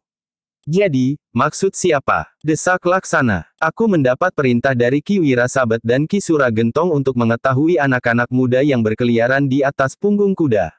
Kami harus menangkap mereka dan membawanya menghadap. Sebenarnya kami tidak bermaksud menyakiti orang Padukuhan itu. Kami hanya ingin sekedar bertanya." Tetapi ternyata orang itu keras kepala. "Bohong," bentak Laksana, "orang-orang Padukuhan ini sebagian menjadi ketakutan melihat kalian. Orang itu tidak akan berani berbohong kepadamu atau menolak untuk menjawab. Tetapi kalian tetap saja menyakitinya karena kalian ingin membuat Padukuhan ini semakin ketakutan." "Tidak. Sungguh tidak ada niat kami untuk menyakitinya," jawab orang itu. Karena Laksana melepaskan tangannya sambil mendorongnya, maka orang itu terjatuh menimpa dinding halaman. Karena itu, maka orang itu pun mengadu kesakitan. Dalam pada itu maka Manggada lah yang kemudian melangkah mendekati sambil berkata, "Nah, sekarang kalian sudah bertemu dan berbicara langsung dengan ketiga orang anak muda yang berkeliaran di punggung kuda. Apakah kalian masih tetap berniat menangkap kami dan membawa kami menghadap Paman Wirasabet dan Paman Suragentong?" Orang itu termangu-mangu. Namun kemudian dengan nada rendah ia menjawab, "Kami tidak berhasil." Manggada mengangguk-angguk. Sementara itu Sampurna itu pun berkata, "Ki Sanak, jika kau tidak berhasil menangkap kami dan membawa kami kepada Paman Wirasabet dan Paman Suragentong, maka sampaikan salam kami kepada mereka dan kawan-kawan. Tetapi sebelum kalian menemui mereka, maka kalian harus menjawab beberapa pertanyaan." Wajah orang itu menjadi semakin pucat. Sementara Sampurna berkata, "Pertanyaan-pertanyaan kami sangat sederhana. Karena itu, maka kalian tentu dapat menjawabnya." "Kami tidak akan menjawab pertanyaan-pertanyaan," jawab orang yang dadanya masih terasa sakit itu. "Terserah kepada kalian," berkata Sampurna, "tetapi sebelum kalian menjawab pertanyaan-pertanyaan kami, maka kalian tidak akan kami lepaskan." "Kalian tidak akan berani berbuat seperti itu," berkata orang itu. "Kenapa?" bertanya Sampurna. "Jika kami tidak kembali pada saat yang ditentukan, maka Ki Wirasabet dan Ki Suragentong akan datang sendiri kemari." "Menarik sekali," berkata Sampurna, "itulah salah satu pertanyaan yang ingin aku sampaikan kepada kalian. Kapan Paman Wirasabet dan Paman Suragentong akan datang kemari? Karena itu, maka sebaiknya kami menahan kalian bertiga sampai mereka benar-benar datang." Orang itu mengumpat di dalam hati. Sementara itu kawannya yang perutnya masih terasa sakit itu pun berkata, "Jika Ki Wirasabet dan Ki Suragentong datang kemari, mereka tentu tidak hanya berdua. Tentu bersama Pideksa dan beberapa orang pengawal." "Bagus," sahut Sampurna, "di sini kami tinggal bersuit saja. Anak-anak muda akan berdatangan untuk menyambut Paman Wirasabet dan Paman Suragentong serta para pengawalnya." Tetapi orang yang wajahnya tersuruk ke tanah dengan goresan-goresan kecil yang menjadi merah itu berkata, "Aku tidak yakin, bahwa anak-anak muda Padukuhan ini berani dari keluar regol halaman rumahnya." Jawaban itu membuat Sampurna menjadi marah. Tiba-tiba saja tangannya telah menamparkan wajah orang itu, sehingga orang itu mengadu kesakitan. Goresan-goresan yang berwarna merah itu sudah terasa pedih, apalagi telapak tangan Sampurna itu. "Kau menghina kami," geram Sampurna. Orang itu tidak berbicara lagi. Apalagi ketika terasa darah yang hangat mengalir di sela-sela bibirnya yang pecah. Yang kemudian bertanya adalah Manggada, "Ki Sanak, katakan kepada kami, di mana tempat tinggal Paman Wirasabet dan Paman Suragentong?" Jantung ketiga orang itu rasa-rasanya berdetak semakin cepat. Pertanyaan itu adalah pertanyaan yang sangat menakutkan. Mereka bertiga tentu tidak akan dapat menunjukkan di mana tempat tinggal Wirasabet dan Suragentong. Tetapi jika mereka tidak mengatakan, maka ketiga anak muda itu tentu akan memaksanya. "Anak-anak muda ini memang gila," geram orang-orang itu di dalam hatinya. Mereka sama sekali tidak mengira bahwa di Padukuhan Gemawang itu ada juga anak-anak muda yang berilmu tinggi. Manggada memang menunggu sejenak. Tetapi karena tidak ada di antara mereka yang menjawab, maka Manggada telah mengulangi lagi pertanyaannya, "Katakan kepada kami, di mana tempat tinggal Paman Wirasabet dan Paman Suragentong? Kami tidak mempunyai waktu banyak. Karena itu, sebaiknya kau tidak menunda-nunda jawaban kalian." Adalah di luar dugaan, bahwa orang yang bertubuh tinggi agak kekurus-kurusan itu berkata, anak-anak muda. Kalian tentu tahu, bahwa kami tidak akan dapat memberikan jawaban itu. Kami tahu, bahwa kalian dapat memaksa kami untuk berbicara dengan cara kalian. Tetapi kami tetap tidak akan berani menjawab, karena jika terloncat dari mulut kami jawaban itu, maka nasib kami akan menjadi sangat buruk. Tetapi bukankah kau juga memaksa seorang dari penghuni padukuhan ini untuk mengatakan kepada kalian, siapakah kami bertiga? Orang itu terdiam lagi, tetapi jantungnya menjadi semakin berdentangan. Kisanak, berkata Manggada, kami dapat memperlakukan kalian sebagaimana kalian memperlakukan salah seorang tetangga kami yang baik. Bahkan kami dapat menahan kalian sampai kalian bersedia berbicara. Kami tidak takut apakah Paman Wira Sabet dan Paman Suragentong datang kemari atau tidak. Bahkan seandainya mereka datang dengan saudara-saudara seperguruannya. Anak-anak muda, berkata orang yang bertubuh tinggi itu, bagaimanapun juga kami tidak akan memilih untuk mengatakan di mana tempat tinggal Ki Wira Sabet dan Ki Suragentong. Seandainya kalian akan memperlakukan kami lebih buruk lagi dari perlakuan kami atas tetangga kalian itu, kami memang harus menjalaninya. Tetapi betapapun pahitnya penderitaan kami di tangan kalian, bagi kami tentu masih lebih baik dari hukuman yang akan kami terima jika kami menjawab pertanyaan kalian. Itukah duniamu, dunia Paman Wira Sabet dan Paman Suragentong? Ya, jawab orang itu. Manggada menarik nafas dalam-dalam. Ketiga orang itu tentu tidak akan berani mengatakan apa-apa. Bahkan agaknya mereka akan memilih membunuh diri daripada dipaksa untuk mengatakan, di mana letaknya tempat tinggal Wira Sabet dan Suragentong. Untuk membuktikan dugaannya itu maka Manggada pun berkata, Kisanak. Bagaimanapun juga, kami akan memaksa kalian untuk berbicara. Jangan mengira bahwa kami tidak dapat memperlakukan kalian lebih buruk dari Paman Wira Sabet dan Suragentong. Kami dapat menghukum kalian dengan hukuman picis. Keringat dingin telah membasahi seluruh pakaian orang-orang itu. Bukan saja karena mereka telah memeras tenaganya untuk berkelahi dan kalah, tetapi mereka memang menjadi sangat ngeri mendengar hukuman picis yang disebut-sebut oleh anak muda itu. Meskipun demikian, mereka sama sekali tidak mempunyai keberanian untuk mengkhianati Wira Sabet dan Suragentong. Untuk waktu yang cukup lama mereka telah dibentuk untuk menjadi seorang hamba yang setia. Setiap kali mereka selalu mendengar ancaman, bentakan dan bahkan kadang-kadang kekerasan badani. Namun kadang-kadang mereka juga disanjung dan diberi harapan-harapan bagi masa depan mereka. Karena orang itu masih saja ragu-ragu, maka Manggada pun berkata, nah, pertimbangkan lagi keputusan kalian. Apakah kalian akan berbicara atau tidak? Anak-anak muda, berkata orang yang bertubuh tinggi kekurus-kurusan, aku mohon, bunuh saja kami. Kami tidak mempunyai kesempatan apapun juga. Kematian tentu akan lebih baik daripada mengalami perlakuan Ki Wira Sabet dan Ki Suragentong serta beberapa orang saudara seperguruan mereka. Apalagi di antara mereka pun terdapat Ki Sapa Aruh. Ketiga orang anak muda itu saling berpandangan sejenak. Namun tiba-tiba saja Manggada berkata, baik. Jika kalian tidak mau menunjukkan tempat tinggal Paman Wira Sabet dan Paman Suragentong, maka aku mempunyai usul. Kalian kami bebaskan tetapi dengan syarat bahwa kalian harus menangkap kami sebagaimana tugas yang diberikan kepada kalian dan membawa kami menghadap Paman Wira Sabet dan Paman Suragentong. Petik 2. Wajah orang itu menjadi tegang. Dengan dahi yang berkerut ia bertanya, apakah kau bergurau? Tidak, aku tidak bergurau, jawab Manggada yang lalu bertanya kepada Laksana, apakah kau sependapat, bahwa kita akan menyerah saja dan biarlah ketiga orang itu menangkap dan membawa kita? Petik 2. Satu rencana yang bagus, sahut Laksana, aku setuju. Kita akan sampai juga ke tempat tinggal Paman Wira Sabet dan Paman Suragentong. Sampurna pun kemudian juga menyahut, baik. Kami akan menyerahkan diri kami. Tetapi Manggada berkata, kau jangan, Sampurna. Bagimu akan menjadi sangat berbahaya. Kau akan dapat menjadi sasaran dendam Paman Wira Sabet dan Paman Suragentong. Bukankah sasaran utama dendamnya kepada ayahmu? Aku tidak akan gentar mengalami perlakuan apapun juga, jawab Sampurna. Namun Laksana juga memperingatkan, jangan. Kau akan tinggal. Kau akan menyampaikan keputusan kami ini kepada ayah dan paman. Tetapi rencana ini juga sangat berbahaya bagi kalian. Tidak, Paman Wira Sabet pernah kami temui. Ia masih belum melupakan aku yang di masa kecil sering mencari duet dan manggis di halaman rumahnya. Pohon duet dan manggis itu masih ada meskipun juga sudah tua, berkata Manggada. Tetapi itu tidak adil. Jika kalian mengalami sesuatu, maka aku akan menyesal sepanjang hidupku, jawab Sampurna. Kami akan menjaga diri kami, percayalah. Kami titipkan kuda kami kepadamu. Sampaikan pula rencana ini kepada ayah dan paman, berkata Manggada.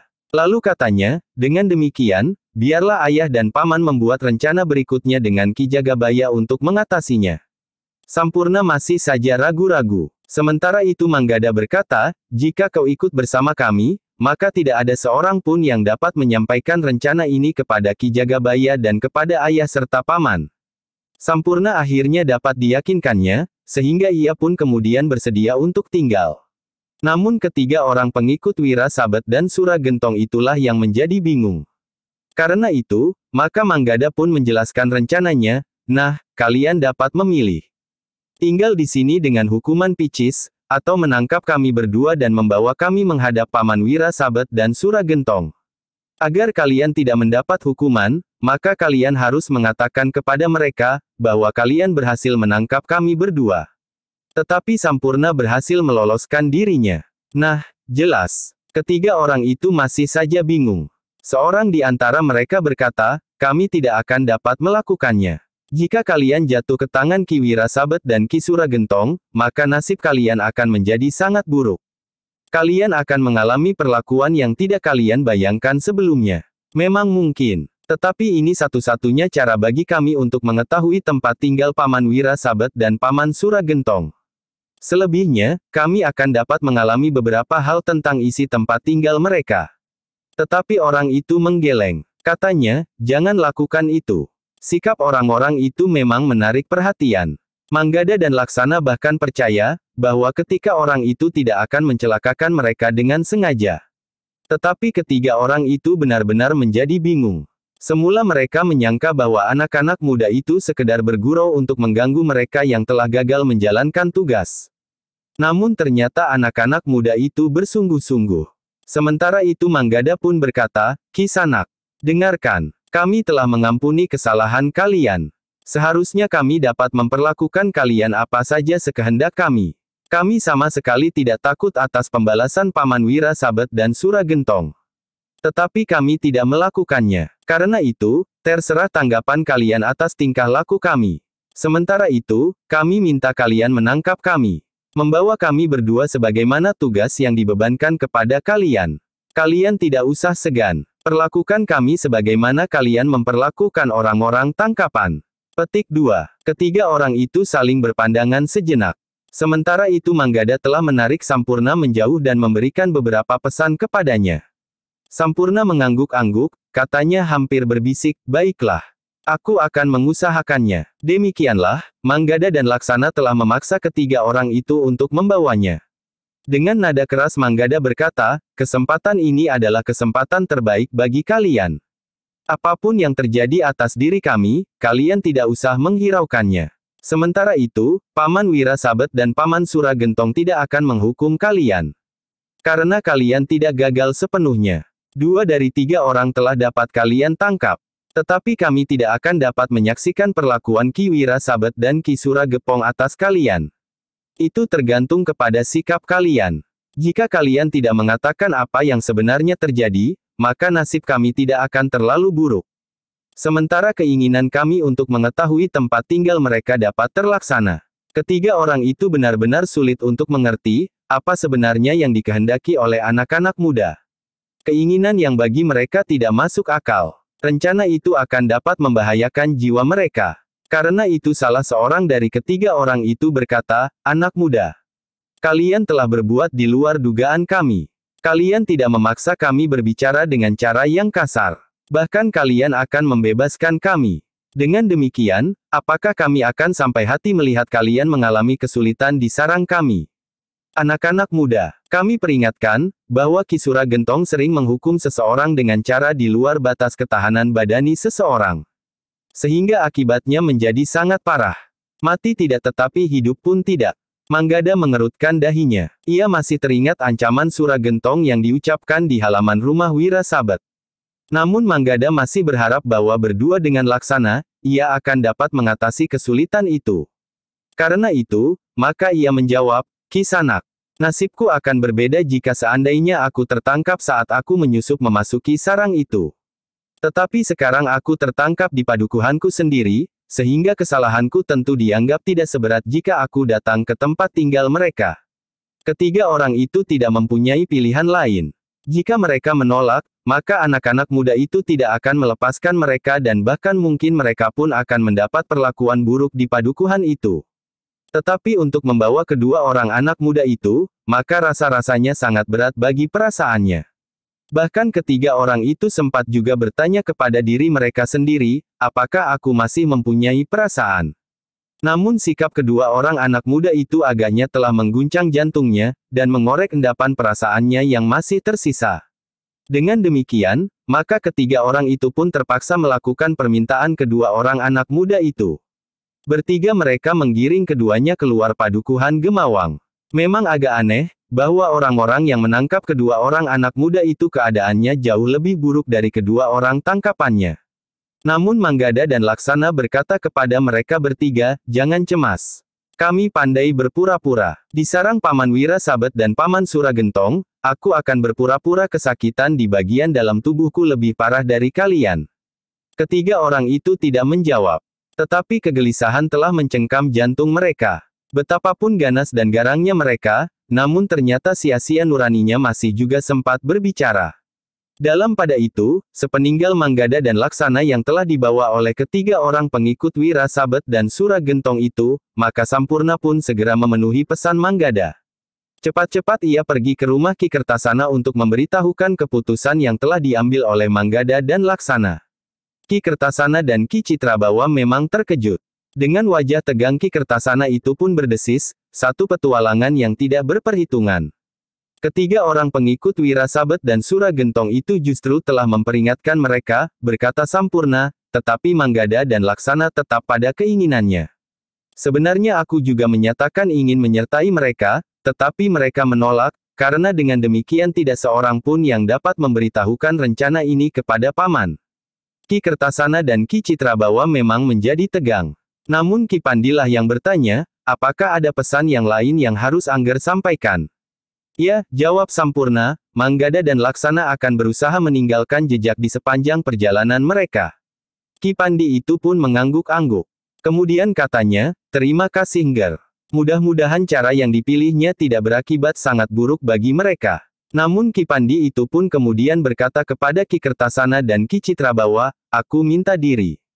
Mudah-mudahan ada cara untuk berbuat sesuatu. Apa yang akan Ki Pandi lakukan? Bertanya Ki Kertasana. Aku belum tahu. Setidak-tidaknya mengikuti jejak anak-anak itu sampai sejauh jejak itu aku ketemukan, jawab Ki Pandi. Ki Kertasana dan Ki Citrabawa yang sudah menduga bahwa Ki Pandi tidak akan membiarkan kedua orang anak muda itu, tidak mencegahnya. Namun Ki Kertasana pun berpesan, hati-hati Ki Pandi. Kita berhadapan dengan orang-orang yang sakit hati dan menyimpan dendam yang dalam sekali di dalam hatinya. Tetapi dendam itu tidak mutlak ditujukan kepada Manggada dan Laksana, jawab Ki Pandi.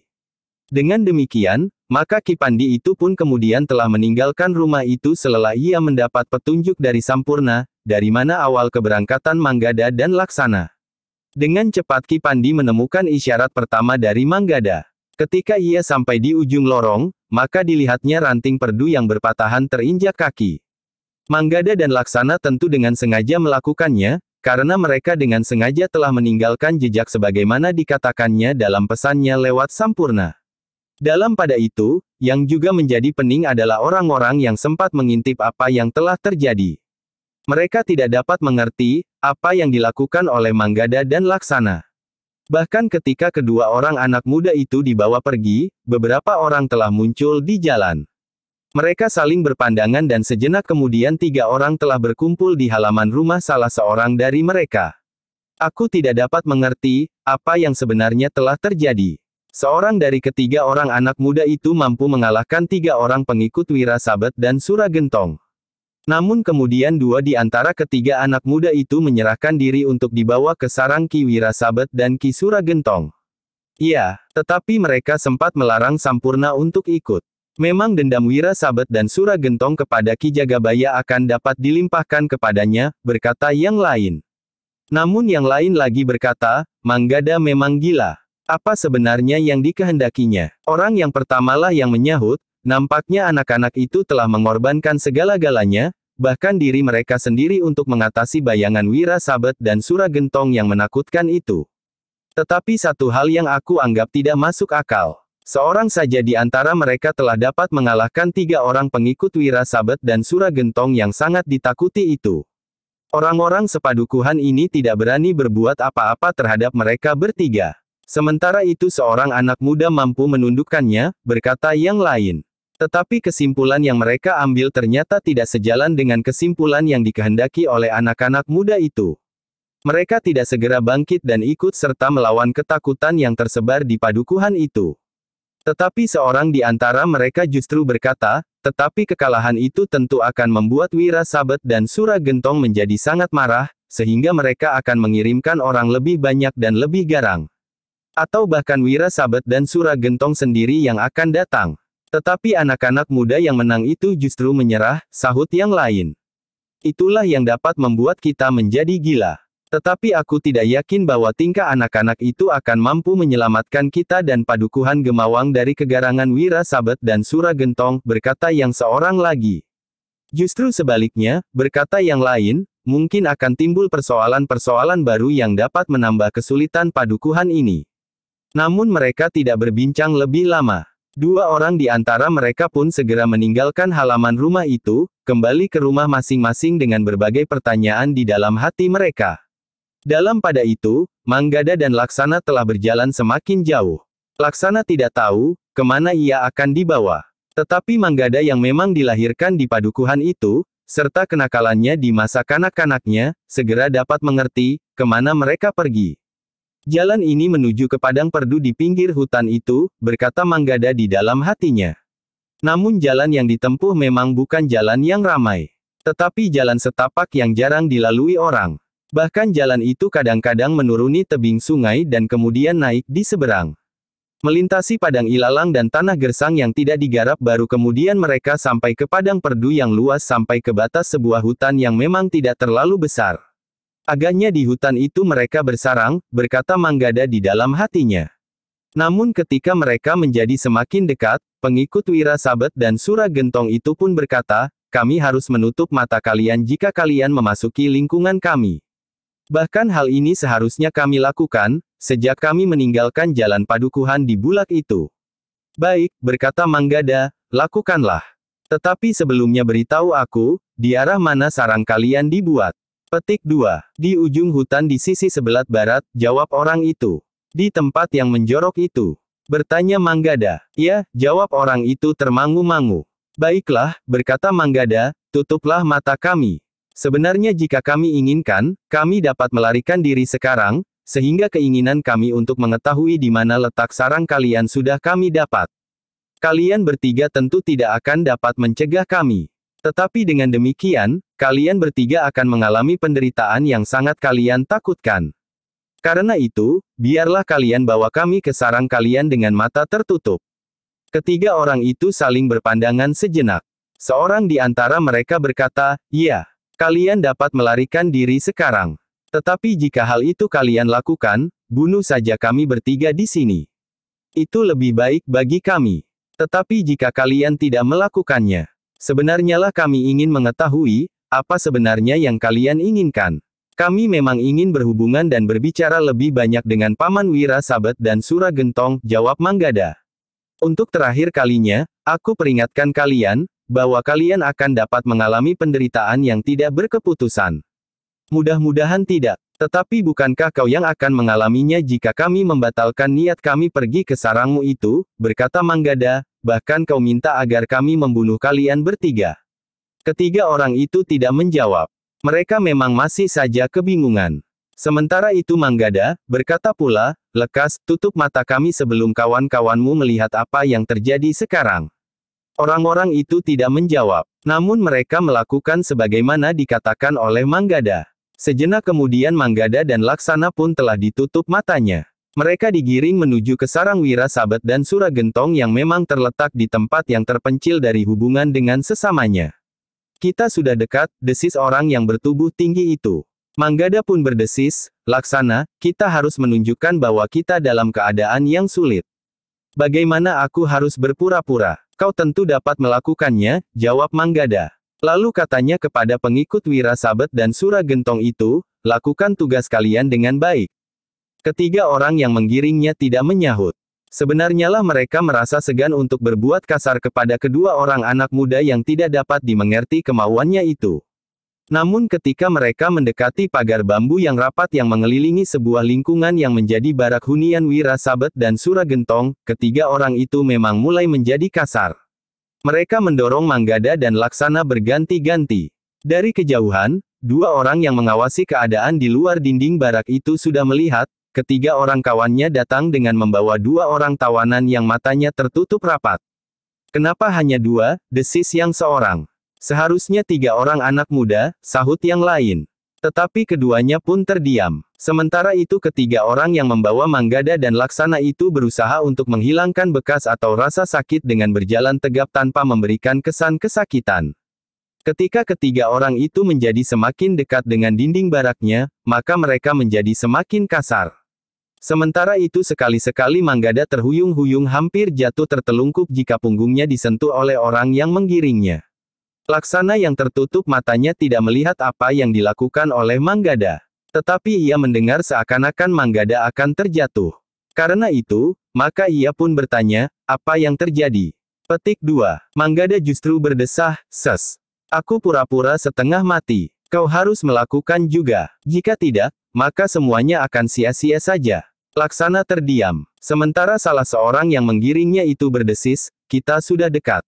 Ada pengawas di depan. Manggada dan Laksana terdiam. Tetapi jika mereka didorong dengan kasar, maka mereka pun berpura-pura akan tertelungkup atau tingkah laku yang lain yang membuat mereka seolah-olah tidak berdaya lagi. Beberapa langkah mendekati dua orang pengawas itu, salah seorang dari ketiga orang yang menggiring Manggada dan Laksana yang ditutup matanya itu berkata, apakah Ki Lurah ada? Petik 2. Ada, jawab salah seorang dari mereka, tetapi bukankah kau harus menangkap tiga orang anak muda? Iblis kecil yang seorang lagi sempat melarikan diri, jawab orang itu, tetapi dua ini sudah mewakili. Ki Lurah menghendaki tiga, berkata orang itu. Anak yang seorang itu penakut. Demikian ia melihat kami, maka dilarikannya kudanya menjauh. Tetapi yang dua orang ini tidak sempat melakukannya. Kedua orang pengawas itu mengangguk-angguk.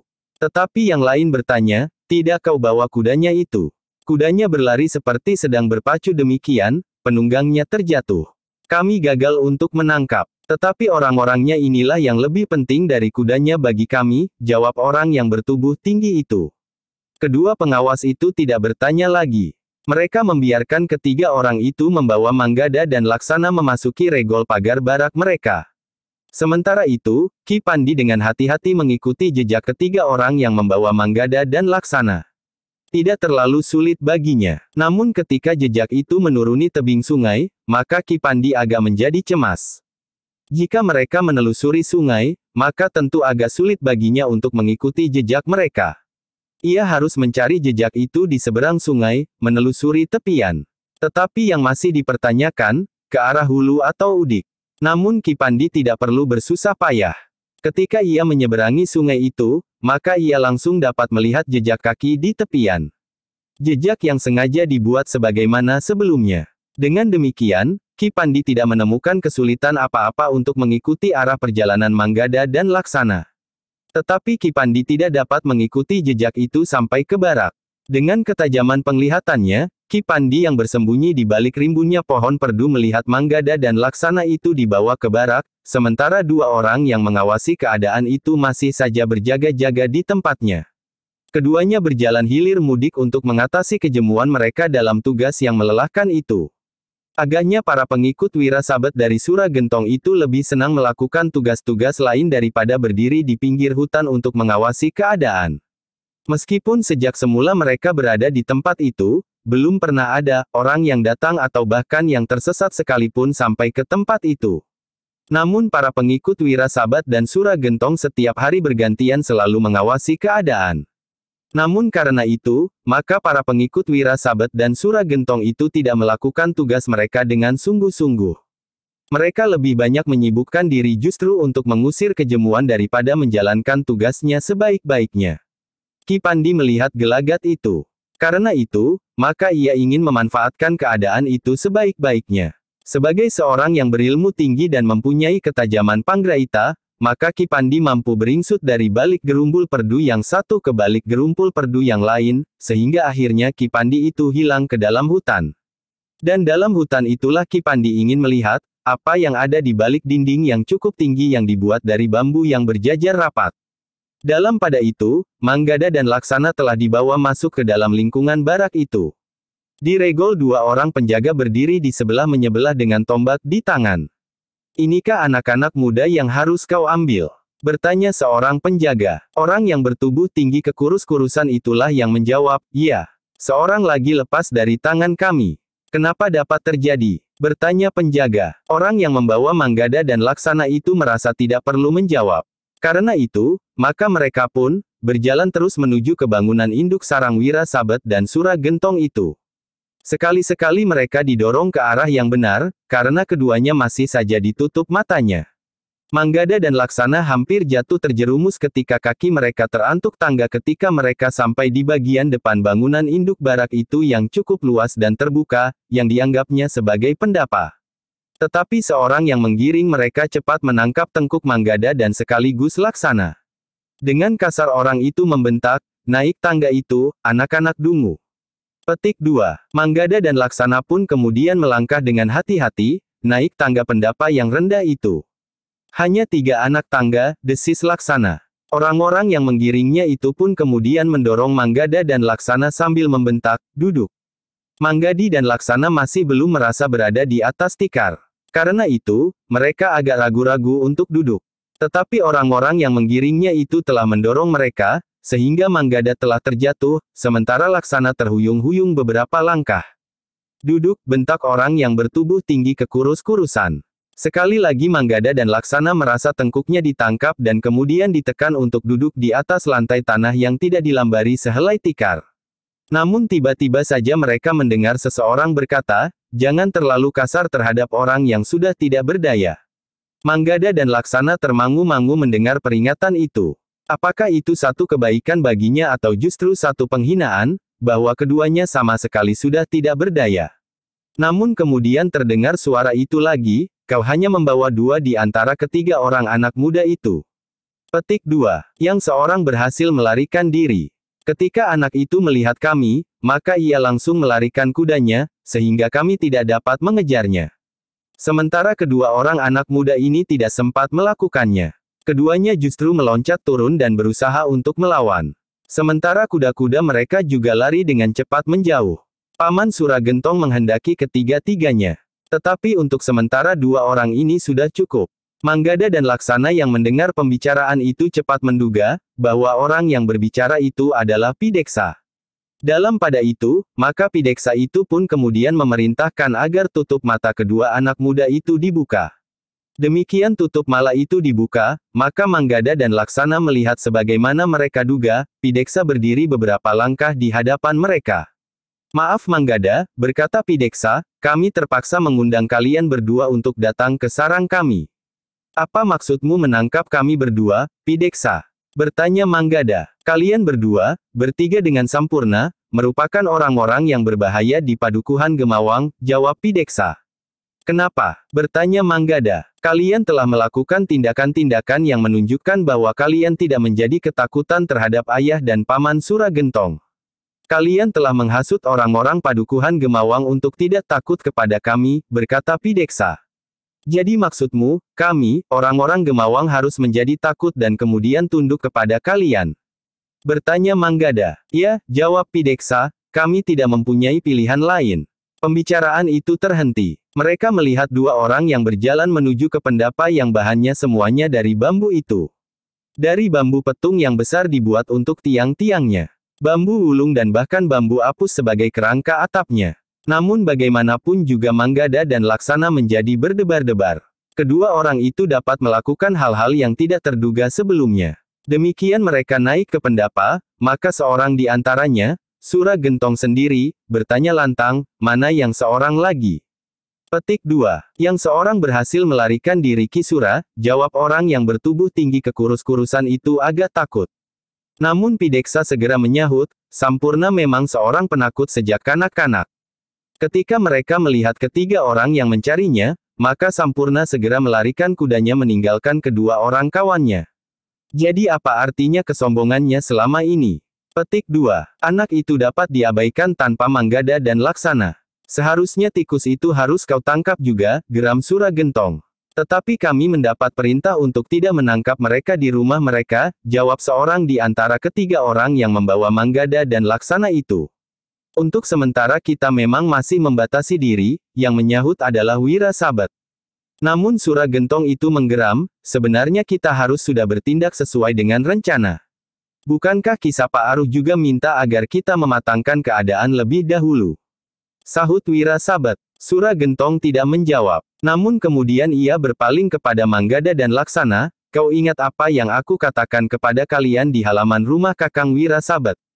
Petik 2. Manggada dan Laksana menjadi semakin berdebar-debar. Namun kemudian Sura Gentong itu bertanya kepada ketiga orang yang membawa kedua orang anak muda itu, hei, tidak kau tutup matanya ketika mereka kau bawa kemari? Petik 2. Yang menjawab adalah Pideksa, akulah yang membukanya. Baru saja, Sura Gentong itu mengerutkan dahinya. Namun kemudian ia pun berkata kepada Manggada dan Laksana, ada dua pilihan bagi kalian. Kalian tetap berada di sini, atau kalian ingin pulang tetapi dengan mata yang buta. Manggada dan Laksana tidak segera menjawab, sehingga Sura Gentong membentaknya keras-keras, jawab. Manggada dan Laksana terkejut, tetapi keduanya masih tetap berdiam diri. Ternyata Sura Gentong memang seorang yang sangat kasar. Tiba-tiba kakinya melayang menghantam lengan Manggada. Manggada terpelanting. Ia bukan saja jatuh terlentang, tetapi Manggada berguling di lantai yang tidak beralas itu. Bahkan kemudian ia nampak menjadi sangat kesakitan.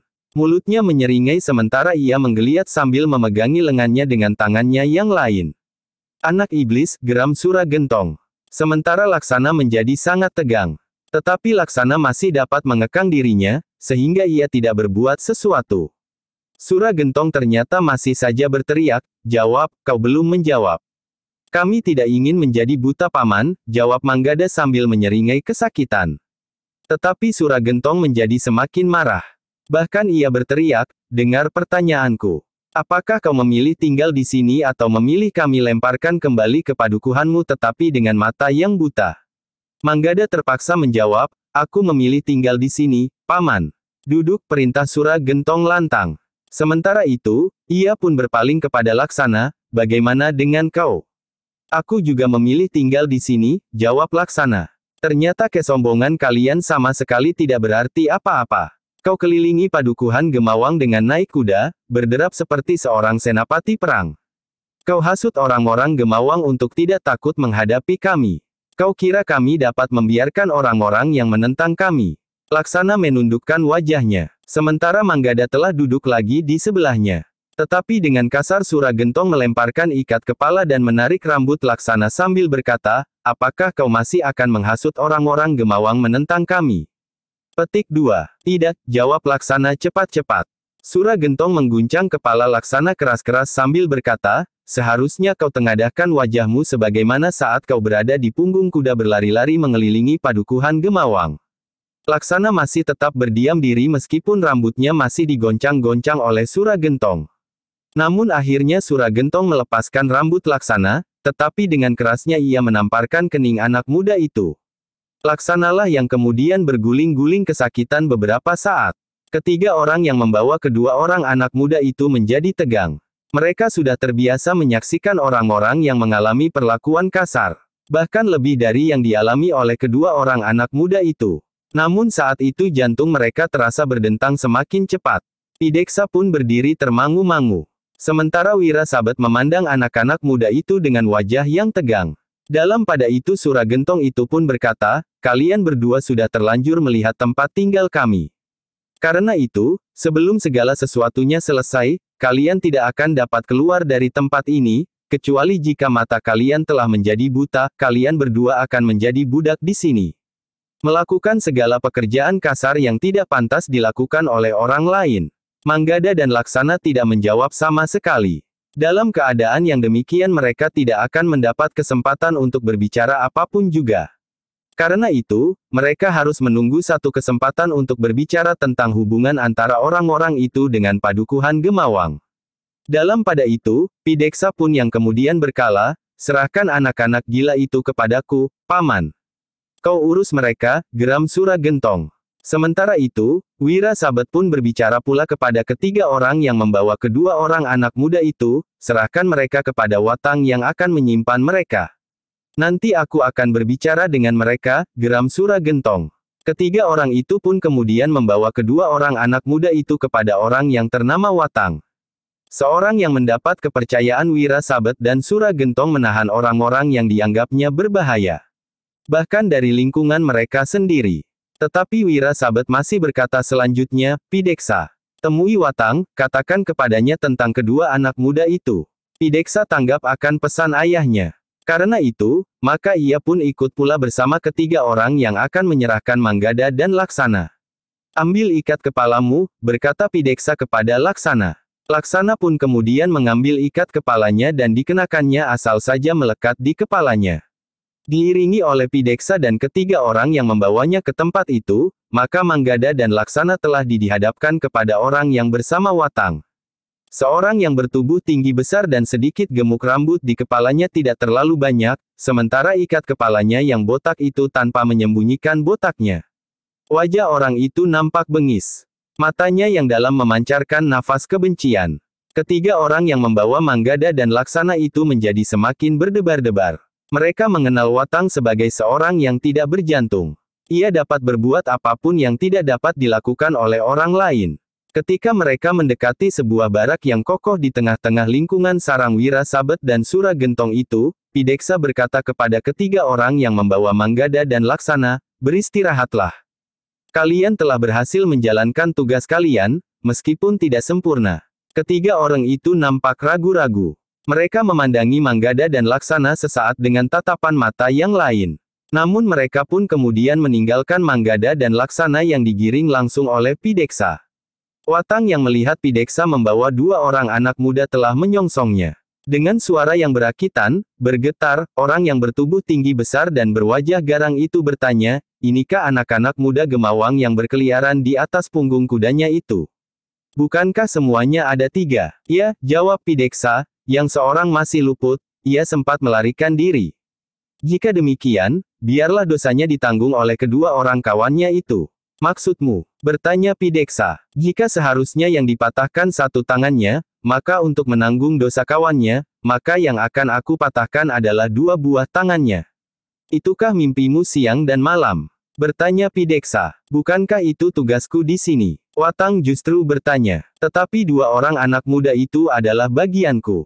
Kau tidak boleh mengusiknya. Aku sendiri yang akan menghukum mereka. Ingat. Kau tidak boleh mengusiknya, atau kau sendiri juga akan mengalami perlakuan kasar dari aku atau ayah atau paman Suragentong. Watang mengerutkan dahinya. Sementara Pideksa berkata, aku ingin satu permainan yang utuh dengan kedua orang anak muda itu. Nah, kau tahu maksudku. Watang mengangguk sampai tersenyum, aku mengerti anak muda itu. Nah, jika demikian jangan kecewakan aku, berkata Pideksa kemudian.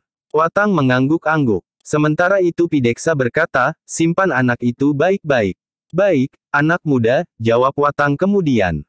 Tiba-tiba saja kedua tangan Watang itu menyambar baju Manggada dan Laksana di arah tengkuknya. Didorongnya kedua anak muda itu ke pintu sebuah bilik tahanan yang kuat. Kemudian dengan kakinya, Watang mendorong Manggada dan kemudian Laksana masuk ke dalam bilik itu. Dorongan yang kemudian membuat kedua orang anak muda itu terhuyung-huyung.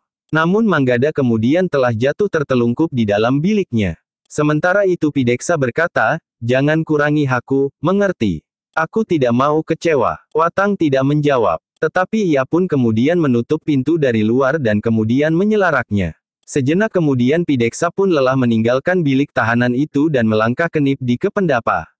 Adalah di luar kesadaran mereka, bahwa dari sebatang pohon yang tinggi, di dalam hutan yang terletak di sebelah lingkungan tempat tinggal Wira Sabet dan Sura Gentong itu, Ki Pandi sempat melihat kemana Manggada dan Laksana itu digiring dan disimpan.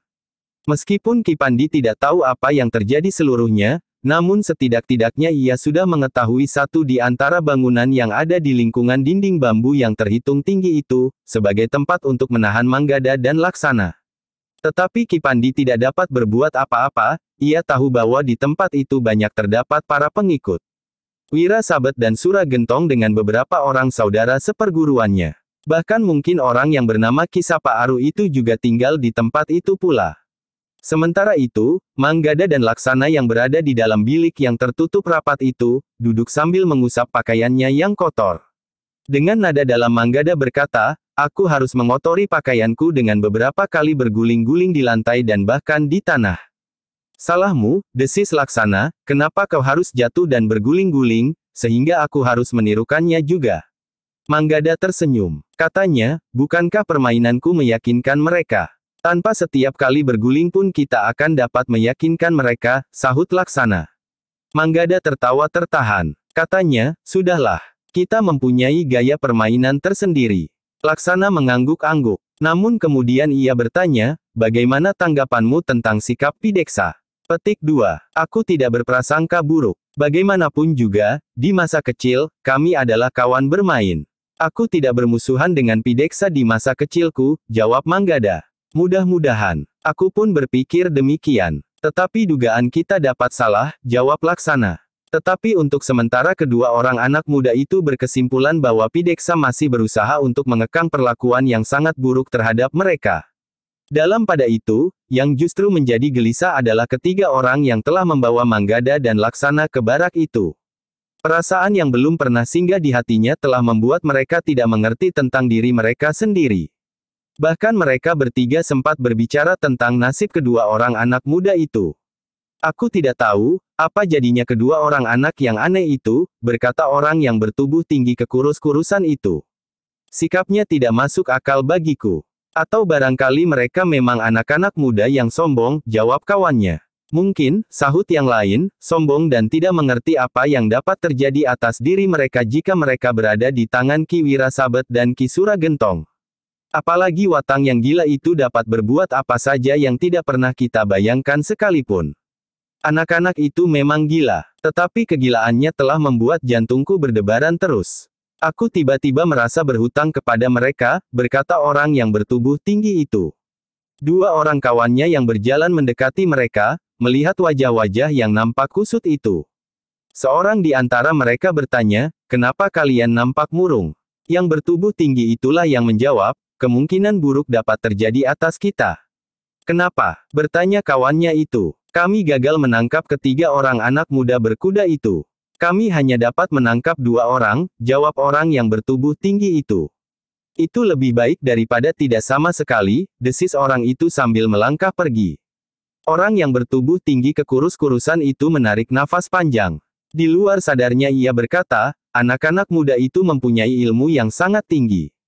Seorang saja di antara mereka dapat mengalahkan kita bertiga. Apakah dengan ilmunya yang tinggi itu, ia ingin menjajaki isi barak ini? Mungkin. Tetapi jika keduanya membentur Ki Wira Sabet dan Ki Sura Gentong, maka keduanya akan mengalami nasib buruk." "Apalagi Ki Sapa Aru," sahut yang lain. Orang yang bertubuh tinggi itu mengangguk-angguk. Namun katanya kemudian, "Terserahlah, apa yang akan terjadi. Aku tidak mau menjadi gila karenanya. Jika terjadi sesuatu atas anak-anak itu, tentu bukan salah kami. Mereka sendiri yang justru memaksa kami membawanya kemari. Sebaliknya, jika anak-anak itu membuat keonaran di sini, juga bukan salah kami." Ki Wira Sabet dan Ki Sura Gentong menghendaki mereka dibawa kemari. "Ya," sahut kawannya, "kita tidak bersalah terhadap siapapun. Kita melakukan apa yang mereka kehendaki. Baik Ki Wira Sabet dan Ki Sura Gentong, maupun Manggada dan Laksana itu." Ketiganya mengangguk-angguk. Meskipun demikian, rasa-rasanya ada beban yang tidak dapat mereka letakkan. Sementara itu, Manggada dan Laksana sudah berbaring di dalam bilik tahanannya. Mereka masih belum tahu apa yang dapat terjadi atas diri mereka. Namun ternyata ada juga sedikit kecemasan di hati mereka setelah mereka benar-benar berada di sarang Wira Sabet dan Sura Gentong. Ketika hari mendekati senja, maka Manggada dan Laksana menjadi berdebar-debar ketika selarak pintu dibuka. Watang yang bertubuh tinggi besar dan agak gemuk itu berdiri di muka pintu dengan wajah yang membuat jantung kedua anak muda itu berdebar-debar. Tanpa mengucapkan sepatah kata pun, Watang melangkah masuk. Dicengkamnya baju Manggada dan Laksana. Kemudian dengan serta-merta keduanya dilemparkan keluar bilik tahanan itu. Keduanya terhuyung-huyung beberapa langkah. Laksana sempat berpegangan sebatang pohon yang hampir saja membentur tubuhnya. Namun Manggada telah jatuh terguling di tanah. Ketika Manggada berusaha dengan susah payah bangkit, Laksana berbalik, terjatuh lagi. Manggada berdesis. Mereka terdiam ketika Pideksa melangkah mendekati mereka sambil berkata, "Ayah dan Paman Sura Gentong ingin berbicara dengan kalian." Manggada dan Laksana menjadi gelisah juga. Tetapi agaknya kesempatan itulah yang mereka tunggu. Demikianlah, maka Pideksa pun telah membawa Manggada dan Laksana ke pendapa bangunan induk sarang Wira Sabet dan Sura Gentong itu. Di pendapa itu, Wira Sabet dan Sura Gentong telah menunggu. Mereka duduk di atas tikar yang dibentangkan di pendapa itu. Tetapi tikar itu tidak cukup luas apabila Manggada dan Laksana ikut duduk bersama mereka. Karena itu, maka ketika Sura Gentong memerintahkan keduanya untuk duduk, Manggada dan Laksana telah duduk di atas lantai tanpa lambaran tikar sama sekali. Dengan wajah yang tetap garang, Sura Gentong pun bertanya, "Hei, kenapa kau telah melakukan satu perbuatan gila dengan berkuda berkeliling padukuhan?" Manggada termangu-mangu sejenak. Pertanyaan seperti itu memang sudah diduganya. Meskipun demikian Manggada harus menjawabnya dengan sangat berhati-hati. "Paman," berkata Manggada kemudian, "sebenarnya lah aku ingin melihat padukuhan kami hidup lagi seperti keadaannya sehari-hari. Dalam keadaan yang tidak sewajarnya itu, maka orang-orang padukuhan tidak dapat melakukan pekerjaan mereka dengan baik. Sawah tidak terpelihara sebagaimana seharusnya, parit-parit yang kering tidak sempat diairi karena bendungan yang pecah. Jalan-jalan yang rusak dan bahkan perempuan-perempuan tidak sempat pergi ke pasar. Jadi kau ingin menjadi pahlawan, ya? Kau ingin menentang kami di sini?" "Sama sekali tidak. Yang kami lakukan sebenarnya tidak ada hubungannya sama sekali dengan Paman Wira Sabet dan Paman Sura Gentong. Kami hanya ingin orang-orang Gemawang bekerja seperti biasa. Tanpa rasa takut, karena persoalan antara para bebahu Gemawang dengan Paman Wira Sabet dan Paman Sura Gentong akan diselesaikan oleh mereka, sehingga orang-orang Gemawang tidak usah turut campur." "Tidak," jawab Sura Gentong, "kami memang menginginkan mereka menjadi ketakutan. Kami menginginkan agar mereka mendapat kesan, bahwa bebahu yang sekarang memegang pimpinan di padukuhan itu tidak mampu melindungi mereka. Kami tidak mengetahuinya, Paman." "Bohong, kau kira kau dapat membohongi kami? Kau ingat apa yang kau katakan di halaman rumah Kakang Wira Sabet? Kau ingat bagaimana kau mencobai untuk membujuk kami agar kami bersedia berbicara dengan Ki Jagabaya? Kata-katamu sudah saling bertentangan. Karena itu, aku dapat mengambil kesimpulan bahwa kau memang bermaksud buruk dengan kelakuanmu bertiga itu. Sebenarnya keinginan itu masih tetap ada di kepalaku, Paman. Kami tentu akan merasa berbahagia jika Paman Wira Sabet dan Paman Sura Gentong bersedia untuk berbicara." Tiba-tiba saja Sura Gentong itu bangkit dan melangkah mendekati Manggada. "Bukankah aku sudah memberikan syarat untuk membuka pembicaraan? Apakah Ki Jagabaya menyetujui syarat itu?" "Paman," berkata Manggada, "bagaimana jika syarat itu Paman katakan langsung kepada Ki Jagabaya dalam sebuah perundingan? Sebenarnya yang terpenting orang-orang padukuhan adalah satu penyelesaian yang tuntas, itu saja." Tiba-tiba saja Manggada terkejut. Kaki Sura Gentong itu telah berada di atas pundaknya. Katanya, "Kau tidak berhak mengatakan sepatah kata pun tentang usaha penyelesaian dalam persoalan Gemawang. Aku sudah mempunyai rencana yang lengkap. Rencana itu akan aku sampaikan kepada Ki Bekel dan para bebahu. Tidak ada perundingan. Persoalan akhir adalah, mereka menerima atau tidak. Jika mereka menerima, maka Gemawang akan segera pulih kembali. Jika tidak, maka terpaksa akan terjadi kekerasan." Manggada menunduk. Pundaknya mulai terasa sakit. Sementara Sura Gentong berkata, "Rencana penyelesaianku tetap sebagaimana aku katakan kepadamu di halaman rumah Paman Wira Sabet. Tetapi sekarang aku sudah menyusunnya menjadi satu kesatuan pengertian yang terperinci dan dimuat pada sebuah surat yang memang agak panjang. Itu saja. Apakah Paman menghendaki aku membawa surat itu?" Persetan kau! Kaki Suragentong telah mendorong pundak Manggada sehingga Manggada jatuh terlentang. Mulutnya menyeringai menahan sakit. Duduk, bentak Suragentong, sudah aku katakan, karena kau telah melihat tempat ini, maka kau akan menjadi budak di sini sampai tercapai satu penyelesaian yang tuntas. Tergantung dari penyelesaian itu, apakah kau akan dapat melihat ayah dan ibumu lagi atau tidak. Manggada pun kemudian berusaha untuk duduk. Sementara itu, Suragentong telah mendekati Laksana sambil berkata, "Hei, kau orang asing. Kenapa kau ikut campur dalam persoalan padukuhan Gemawang?" "Aku hanya ikut-ikutan paman," jawab Laksana, "aku adalah adik sepupu Kakang Manggada." "Aku sudah tahu." Tangan Suragentong pun telah menamparkan wajah Laksana sehingga wajah Laksana itu terputar menyamping. Yang terdengar kemudian adalah desah kesakitan, sementara kedua tangannya memegangi mulutnya yang kesakitan. Yang kemudian juga bangkit adalah Wira Sabet. Dengan kerut di dahinya Wira Sabet itu pun bertanya, apakah yang sudah dilakukan oleh Ki Jagabaya selama ini? Manggada lah yang menjawab, Ki Jagabaya tidak melakukan apa-apa, paman. Apakah ia mempersiapkan sekelompok orang untuk membantunya mempertahankan kedudukannya? Sepengetahuanku tidak. Tidak ada orang yang akan berani melakukannya, seandainya Ki Jagabaya menghendakinya, jawab Manggada.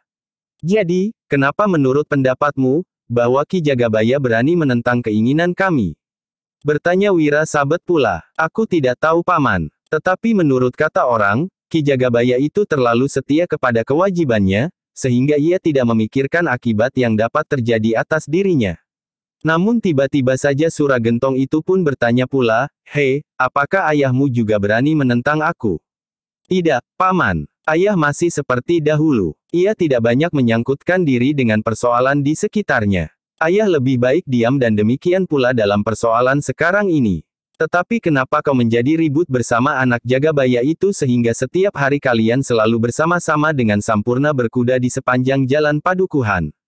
Apakah dengan demikian Sampurna mencari pendukung untuk mempertahankan kedudukan ayahnya yang sudah goncang itu?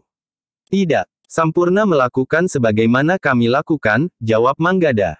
Namun tiba-tiba saja kaki Suragentong telah hinggap pula di tengkuk Manggada, kau jangan mencoba melindungi anak Jagabaya itu.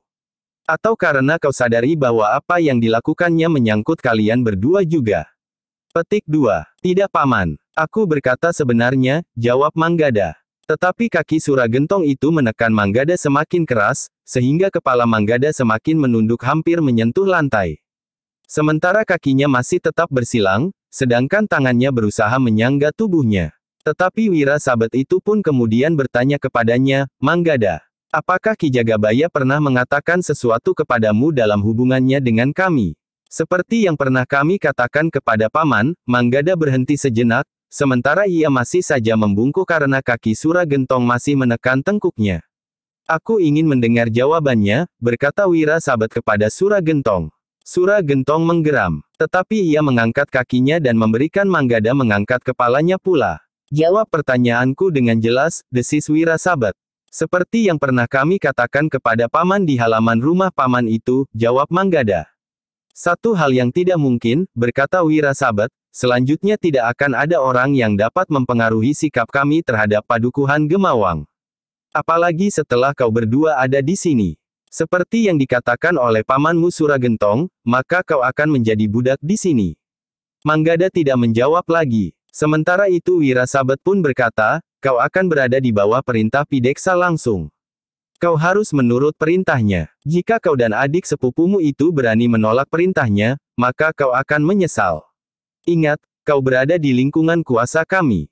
Manggada dan Laksana tidak menjawab. Tetapi kepala mereka menunduk dalam-dalam. Pideksa, berkata Wira Sabet, bahwa anak-anak ini melihat-lihat apa saja yang harus mereka lakukan mulai besok. Petik 2. Baik, ayah, jawab Pideksa. Ternyata Suragentong tidak menahannya ketika Pideksa kemudian berkata, marilah, ikuti aku. Manggada dan Laksana tidak menjawab. Ia pun kemudian mengikuti Pideksa keluar dari pendapa. Dua orang pengawal yang mendapat tugas untuk mengikuti Pideksa yang membawa kedua orang tawanan melangkah di belakang mereka dengan tombak pendek di tangan. Manggada dan Laksana kemudian berjalan di belakang Pideksa menuju ke bagian belakang barak itu. Barak yang dihuni oleh Wira Sabet dan Suragentong serta beberapa orang saudara seperguruannya. Meskipun secara khusus orang-orang yang disebut saudara seperguruan Wira Sabet dan Sura Gentong itu tidak nampak menonjol di antara para pengikut yang ada di barak itu, namun Pideksa sempat berdesis kepada Manggada dan Laksana, ada 4 orang saudara seperguruan ayah dan paman Sura Gentong di sini. Yang duduk di sudut barak yang terpisah itu adalah satu di antaranya. Manggada dan Laksana memandang orang itu dengan jantung yang berdebaran. Orang itu benar-benar nampak bengis sebagaimana orang yang bernama Watang. Meskipun tubuhnya tidak sebesar Watang, tetapi nampak bahwa orang itu adalah orang yang berilmu. Bukan sekedar orang yang mengandalkan kekuatan tenaganya saja, atau barangkali sedikit kemampuan dasar olah kanuragan. Ketika di antara 2 bangunan bambu mereka berpapasan dengan seorang yang bertubuh sedang dan bahkan berwajah tampan, maka Pideksa pun berkata, orang itu adalah salah satunya pula. Manggada dan Laksana mengangguk-angguk kecil. Ternyata wujud orang itu jauh berbeda dengan wujud orang yang duduk di sudut barak yang terpisah itu. Demikian orang itu berdiri beberapa langkah dari Pideksa, orang itu berhenti. Demikian pula Pideksa, sehingga Manggada, Laksana dan 2 orang pengawal di belakang mereka pun berhenti. Ternyata orang yang berwajah tampan itu tersenyum. Dipandanginya Manggada dan Laksana dengan saksama. Kemudian orang itu pun berkata, inikah anak-anak yang diburu oleh ayahmu itu? Iya, Paman, jawab Pideksa. Apa sebenarnya kesalahan mereka? Bertanya orang berwajah tampan itu. Mereka yang dikatakan ayah dan Paman Sura Gentong berkeliaran di padukuhan Gemawang di atas punggung kuda bertiga itu Paman, jawab Pideksa. Orang itu tertawa. Kepada Manggada dan Laksana ia bertanya, hei, apa sebenarnya yang kau lakukan dengan berkuda berkeliling padukuhan itu? Manggada dan Laksana masih melihat senyum di bibir orang itu. Dengan ragu-ragu Manggada menjawab, sudah kami katakan kepada Paman Wira Sabet dan Sura Gentong pula, bahwa kami sekedar ingin melihat padukuhan Gemawang hidup kembali. Orang itu tertawa pula. Katanya, ada yang menarik pada kalian berdua dan yang seharusnya bertiga. Kalian adalah anak-anak yang berani. Tetapi keberanian kalian telah melemparkan kalian ke dalam neraka ini. Manggada dan Laksana tidak menjawab. Sementara orang itu bertanya kepada Pideksa, akan kau bawa kemana anak-anak itu, Pideksa? Aku akan menunjukkan kepada mereka, apa yang harus mereka kerjakan di sini. Apakah keduanya akan bergabung dengan budak-budak itu? Bertanya orang yang berwajah tampan itu. Ya, jawab Pideksa. Jika keduanya sering berkuda berkeliling padukuhannya, maka keduanya tentu dapat memelihara kuda. Nah, apakah kau pernah berpikir bahwa keduanya dapat diserahi untuk memelihara kuda-kuda yang ada di barak ini? Pideksa berpikir sejenak. Kemudian katanya, satu gagasan yang baik. Baik, Paman. Mereka akan mendapat tugas khusus, memelihara kuda. Orang itu mengangguk-angguk. Kemudian katanya, hanya ada satu kuda putih di barak ini. Kuda itu adalah kudaku. Hati-hati dengan kuda itu. Jika kalian melakukan kesalahan atas kuda putihku, maka tidak akan ada ampun lagi bagi kalian. Manggada dan Laksana tidak menjawab. Sementara itu, orang itu meneruskan langkahnya sambil menepuk pundak Manggada, selamat bekerja anak-anak. Mudah-mudahan kalian kerasan tinggal di sini. Pideksa mengikuti langkah orang itu beberapa lama. Namun kemudian ia mengajak Manggada dan Laksana berjalan terus. Namun Pideksa itu sempat berdesis, hati-hati dengan orang itu. Kenapa? Bertanya Manggada di luar sadarnya, nampaknya ia orang baik. Ia adalah orang yang paling kejam di antara saudara seperguruan ayah. Mungkin pikiran dan perasaannya sejalan dengan Paman Sura Gentong. Tetapi menilik wujud dan sikapnya, desis Laksana. Pideksa tertawa pendek. Katanya, itulah yang sering menyesatkan anggapan orang atasnya. Manggada dan Laksana menarik nafas dalam-dalam. Tetapi mereka tidak bertanya lagi. Sementara itu, senja sudah turun. Lampu-lampu minyak telah menyala di mana-mana. Pideksa telah mengajak Manggada dan Laksana ke kandang kuda yang terletak agak di bagian belakang barak itu. Laksana menjadi berdebar-debar. Ada beberapa ekor kuda yang ada di kandang itu. Jika berdua saja dengan Manggada mereka harus memelihara kuda itu, maka mereka benar-benar menjadi budak yang malang. Inilah kuda-kuda itu, berkata Pideksa, kalian harus memelihara dengan baik. Ingat, kuda putih itu adalah kuda yang harus kalian perhatikan melampaui yang lain. Pemiliknya adalah seorang yang mempunyai perangai yang aneh. Manggada dan Laksana mengangguk-angguk. Sementara itu Pideksa telah memerintahkan salah seorang pengawalnya memanggil orang yang sebelumnya memelihara kuda itu. Sejenak kemudian, orang itu pun telah menghadap. Sambil terbungkuk-bungkuk ketakutan orang itu mendekati Pideksa. Aku membawa 2 orang anak muda untuk menjadi kawan kerjamu di sini. Kau sudah menjadi semakin tua. Tenagamu menjadi semakin lemah, berkata Pideksa. Orang tua itu memandang Manggada dan Laksana sejenak. Namun kemudian orang itu mengangguk-angguk sambil berkata, terima kasih anak muda. Dengan demikian tugasku akan menjadi lebih ringan. Mulai besok, kalian berdua akan bekerja di sini. Tetapi ingat, kalian berdua adalah tawanan kami. Kalian jangan mencoba dan berusaha untuk melarikan diri. Tidak ada jalan yang akan dapat kalian lalui. Jika kalian berusaha memanjat dinding, maka tentu ada seseorang yang melihat kalian, karena orang-orangku selalu mengawasi barak. Yang perlu kalian ketahui, setiap usaha untuk melarikan diri hanya akan berarti satu penderitaan panjang yang tidak berkeputusan, berkata Pideksa. Manggada dan Laksana mengangguk-angguk. Sementara itu Pideksa itu pun berkata, marilah. Malam ini kalian berdua masih harus tidur di bilik tahanan ini. Mungkin untuk beberapa malam berikutnya, sementara di siang hari kau bekerja di sini. Manggada dan Laksana tidak menjawab. Ketika Pideksa akan mengajak Manggada dan Laksana kembali ke biliknya, maka mereka mendengar derap kaki kuda berlari ke arah mereka. Sejenak kemudian nampak 2 orang berkuda melarikan kuda mereka menyusup di antara bangunan-bangunan yang ada di barak itu. Demikian kedua orang itu meloncat turun, maka orang tua yang biasanya memelihara kuda itu tergesa-gesa mendekati mereka dan menerima kedua ekor kuda itu. Kedua orang tertegun melihat Pideksa dan 2 orang anak muda di dekat kandang itu. Siapakah mereka, Pideksa? Bertanya salah seorang dari mereka. Manggada dan Laksana, Paman, jawab Pideksa. Oh, yang seorang di antara mereka mengangguk-angguk sambil melangkah mendekati Manggada dan Laksana, jadi inilah anak-anak muda yang gagah berani itu. Bersambung ke jilid 5.